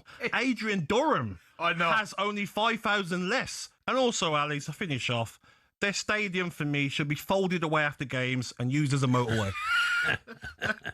I didn't take it well, Natalie. The ball was not out. I've seen a few of your rants before when you don't take it very well. It's not like you didn't have chances in that game as well. Listen, I understand why you all had your gripes, but I think if it was the other way around and if that goal was given and it was Brentford that had scored it, you might have been unhappy about it I did see the replay and I put my pen down. I was writing to Howard and I stopped when I saw a replay that it was out there. You don't want to send another letter. They don't get a response. I know. But if you pester someone with letters, they might respond to one, Natalie, one day. I think we're just going to block any letter from you. Natalie, just a quick one. Thomas Tuchel will be come out today later, but we understand he's been given a 2-year extension after the World Cup. Is this a good thing or a bad thing in your opinion? It's one of those where I think it's a bit odd in the sense of he hasn't really done anything really. Yes, he's qualified us for a World Cup, but that's what he's expected to do. And we've lost some games against some tougher opposition. Senegal, I'm talking about, obviously, which was a friendly, I realise. Listen, if it means it puts to bed any speculation about his future, I kind of get it. But I also see where people are coming from when they're saying, well, he hasn't actually won the World Cup yet, so why, again, are we rewarding that? But I prefer to have a settled sort of team going to that World Cup knowing actually that maybe if it all goes to plan and we win the World Cup, we've got an incredible manager still with us going forward. Whereas if he was to win the World Cup, he could walk away and go wherever he wants. So I think maybe this is the right call from the FA at the end of the day. Enjoy tonight, Natalie. Thank you. We're all rooting for Brentford. Yay, go on, Keith. Come on. But it should be a cracking game. Don't worry about it. And if you want to watch it, don't forget, live on talkSPORT tonight, Brentford Arsenal. Don't miss it. Up next, we bring you more on the breaking news this morning. The Sean Dyche has been sacked, and Thomas Tuchel has signed a contract extension at England till 2028.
Big statement here, but I think that might just be the worst refereeing or VAR decision we've ever had. No, it's not. It's not. How can you say it's a denial of a goal-scoring opportunity when Man City scored? Because Haaland dragged down Slobosai. Yeah, but Szoboszlai dragged Haaland. Yeah. Haaland dragged Szoboszlai, which is something we see all the time. No, you don't. Not like that. Not two separate incidences. So, okay, so you give one, but then you've also got to give the other because there was two incidents. So then, how can you give both? So he played advantage, and then Haaland's in the advantage. He does foul Szoboszlai. You mean you can't get away from it? It's the decision is right. It's the right call. And it's not. Listen, by the laws of the game, it's the right call. Yeah, it's the right call. And that's why you can't say it's the worst decision ever. No, it's definitely not. That's because just the rubbish. referee, by the letter of the law, gets the decision right, in terms of the laws of the game. Do I agree with it? No, I think it's ridiculous. I think there needs to be some sort of common sense law brought into the game where that you just let go, right? You just let that slide. You just let it go. Two fouls don't mean a right. No, I know, but you can't have. No, I know, but you can't have Slobosai dragging Haaland back. By the way, Haaland should score, and then you can't have Haaland dragging back Slobosai. Yeah. If you remember, right, if you look back at it, Slobosai's looking for the free kick. He's gone to the referee on his knees like that. Yeah. He's going to say, "Where's the free kick?"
Okay, 9:52. I think I've got two birthdays coming up.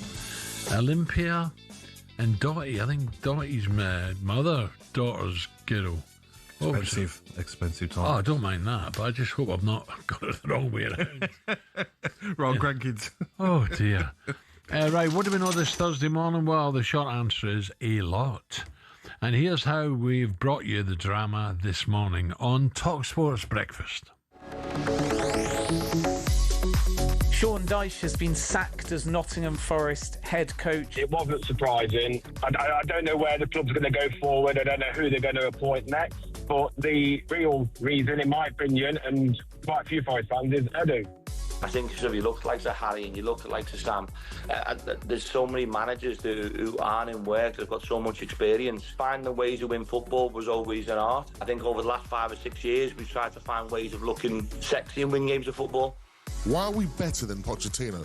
And people go, oh, since he left us, what's he done? And he went to Chelsea. Well, first and foremost, he wanted to come back to us. We chose Ange Postecoglou. He's got every right to go to Chelsea if he wants to. Right, more breaking news this morning, can you believe it? It's coming in that Thomas Tuchel is set to stay as England boss until 2028. What you're saying is right, that the performances, results that they've had have generally been good, but against sides that you would expect England with the players they've got to beat in qualifying, etc. You're still wondering if he's got what it takes at tournament level. So to give him a new contract does seem, on the face of it, a little bit weird. Yeah, the likes of Adrian Dunham, Carl Robinson, Majestic, many more reacting to this morning's biggest talking points, including Sean Dyche sacking, Spurs search for a new manager, and Thomas Tuchel's pending contract extension. Remember, we're live on your radio and smart TV every morning from 6, so set your alarm and never miss a show. Gabby, you have absolutely hammered Brentford, Spurs, Marinakis, Crookie, Tuchel, Jamie O'Hara, DJ Edge, your girlfriend's cooking this morning. False nails and spaghetti. Have you got anything nice to say about who is going to stay up this season, West Ham, Forest or Spurs? Okay, so let's look at Spurs' next 5 games out in the Premier League. Next, in 10 days, Arsenal at home. Ooh, big game. Good luck Great at that. game. After that, Fulham, who have got a fantastic record at home, away. Fulham away, they've got a tough game. Then they've got Palace at home. Liverpool away, and then Forest at home. Oh, that's a hell of a game. Okay, that's their next 5 tough games. Well, I predict Tottenham stay up. Okay, Forest next 5 games. Let's look. Forget, including in these games, in the mix of them, they've got 2 games against Fenerbahce, which is going to put them off as well because they're going to be tough games. Next league game: Liverpool at home, Brighton away, Man City away, Fulham at home, Spurs away. Tough for Forest. In trouble. West Ham, I think they win on Saturday. They've got Bournemouth at home. I think they beat Bournemouth. Liverpool away, tough game. Fulham away, tough game, but you could win that, West Ham, the form they're in. Then they've got Man City at home, tough game, and Aston Villa away. Ooh. So all 3 teams have got tough games. But Do you think Villa will be safe then? As in, no one can catch them? No, I don't think so. So that's going to be a tough game for West Ham. But Al, all 3 of those teams' next 5 Premier League games, they've got probably one, I'd say, where you say, okay, they should win that. But who do you want to be? Do you want to be West Ham, who are showing so much fight when they play now, or Spurs and Forest, who are showing zero fight? Don't be surprised after those 5 games, West Ham are out the bottom 3. It could easily be, I hate to say this, Forest fans, but it could easily be Wolves, Burnley, Forest. I know. I know. It all depends out as well. Who gets the appointment right? What a wake-up call for West Ham and Spurs, though. Whoa. Oh, those games are not easy, and they're teams that are fighting for stuff, and I think all of them play against Fulham in those 5 games. And Fulham, yes, away form has not been great, especially against Man City last night. But at home, Al, they're a tough team to play against at Craven Cottage. Yeah. Right, Gab, that's it. It's been a pleasure. Thursday, you get yourself home and take your family, your lovely girlfriend, your kids, take them out for a nice meal. Okay, then. Are you going to send me some money for that? You've got enough money, Gab. I wish. Al, you go home and rest, and it's good to see you looking very well, mate. So I'm national okay. treasure. I'm not 100%, but I'm okay. Yes, good news, mate. Good news. We'll see. I'm back tomorrow, though. I'm back tomorrow. Looking forward to that. And you won't have to speak because you're with Dino, so you can have a rest. Dean Saunders tomorrow. I've not seen Dino for ages, so I'm looking forward to that. 4 hours of rest, Al. You'll have. And a little bit of Virgin as well. We'll do a bit of Virgin Legends. Lovely. I don't know what year. Well, probably be 60s, 70s, and 80s again. I enjoy doing that. Lovely. Bit of Barry White. So going to have a little. Oh, I love a bit of Barry. Bit of Barry. I'll go and find out some good sounds for Saturday night. Yes, yes. Have a great day. Don't go away. The boys coming next.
I don't see. I look at Arsenal and I've watched all the games because I'm waiting for them to slip up, and they can just change it. They can bring 5 players off the bench who should have started, and I think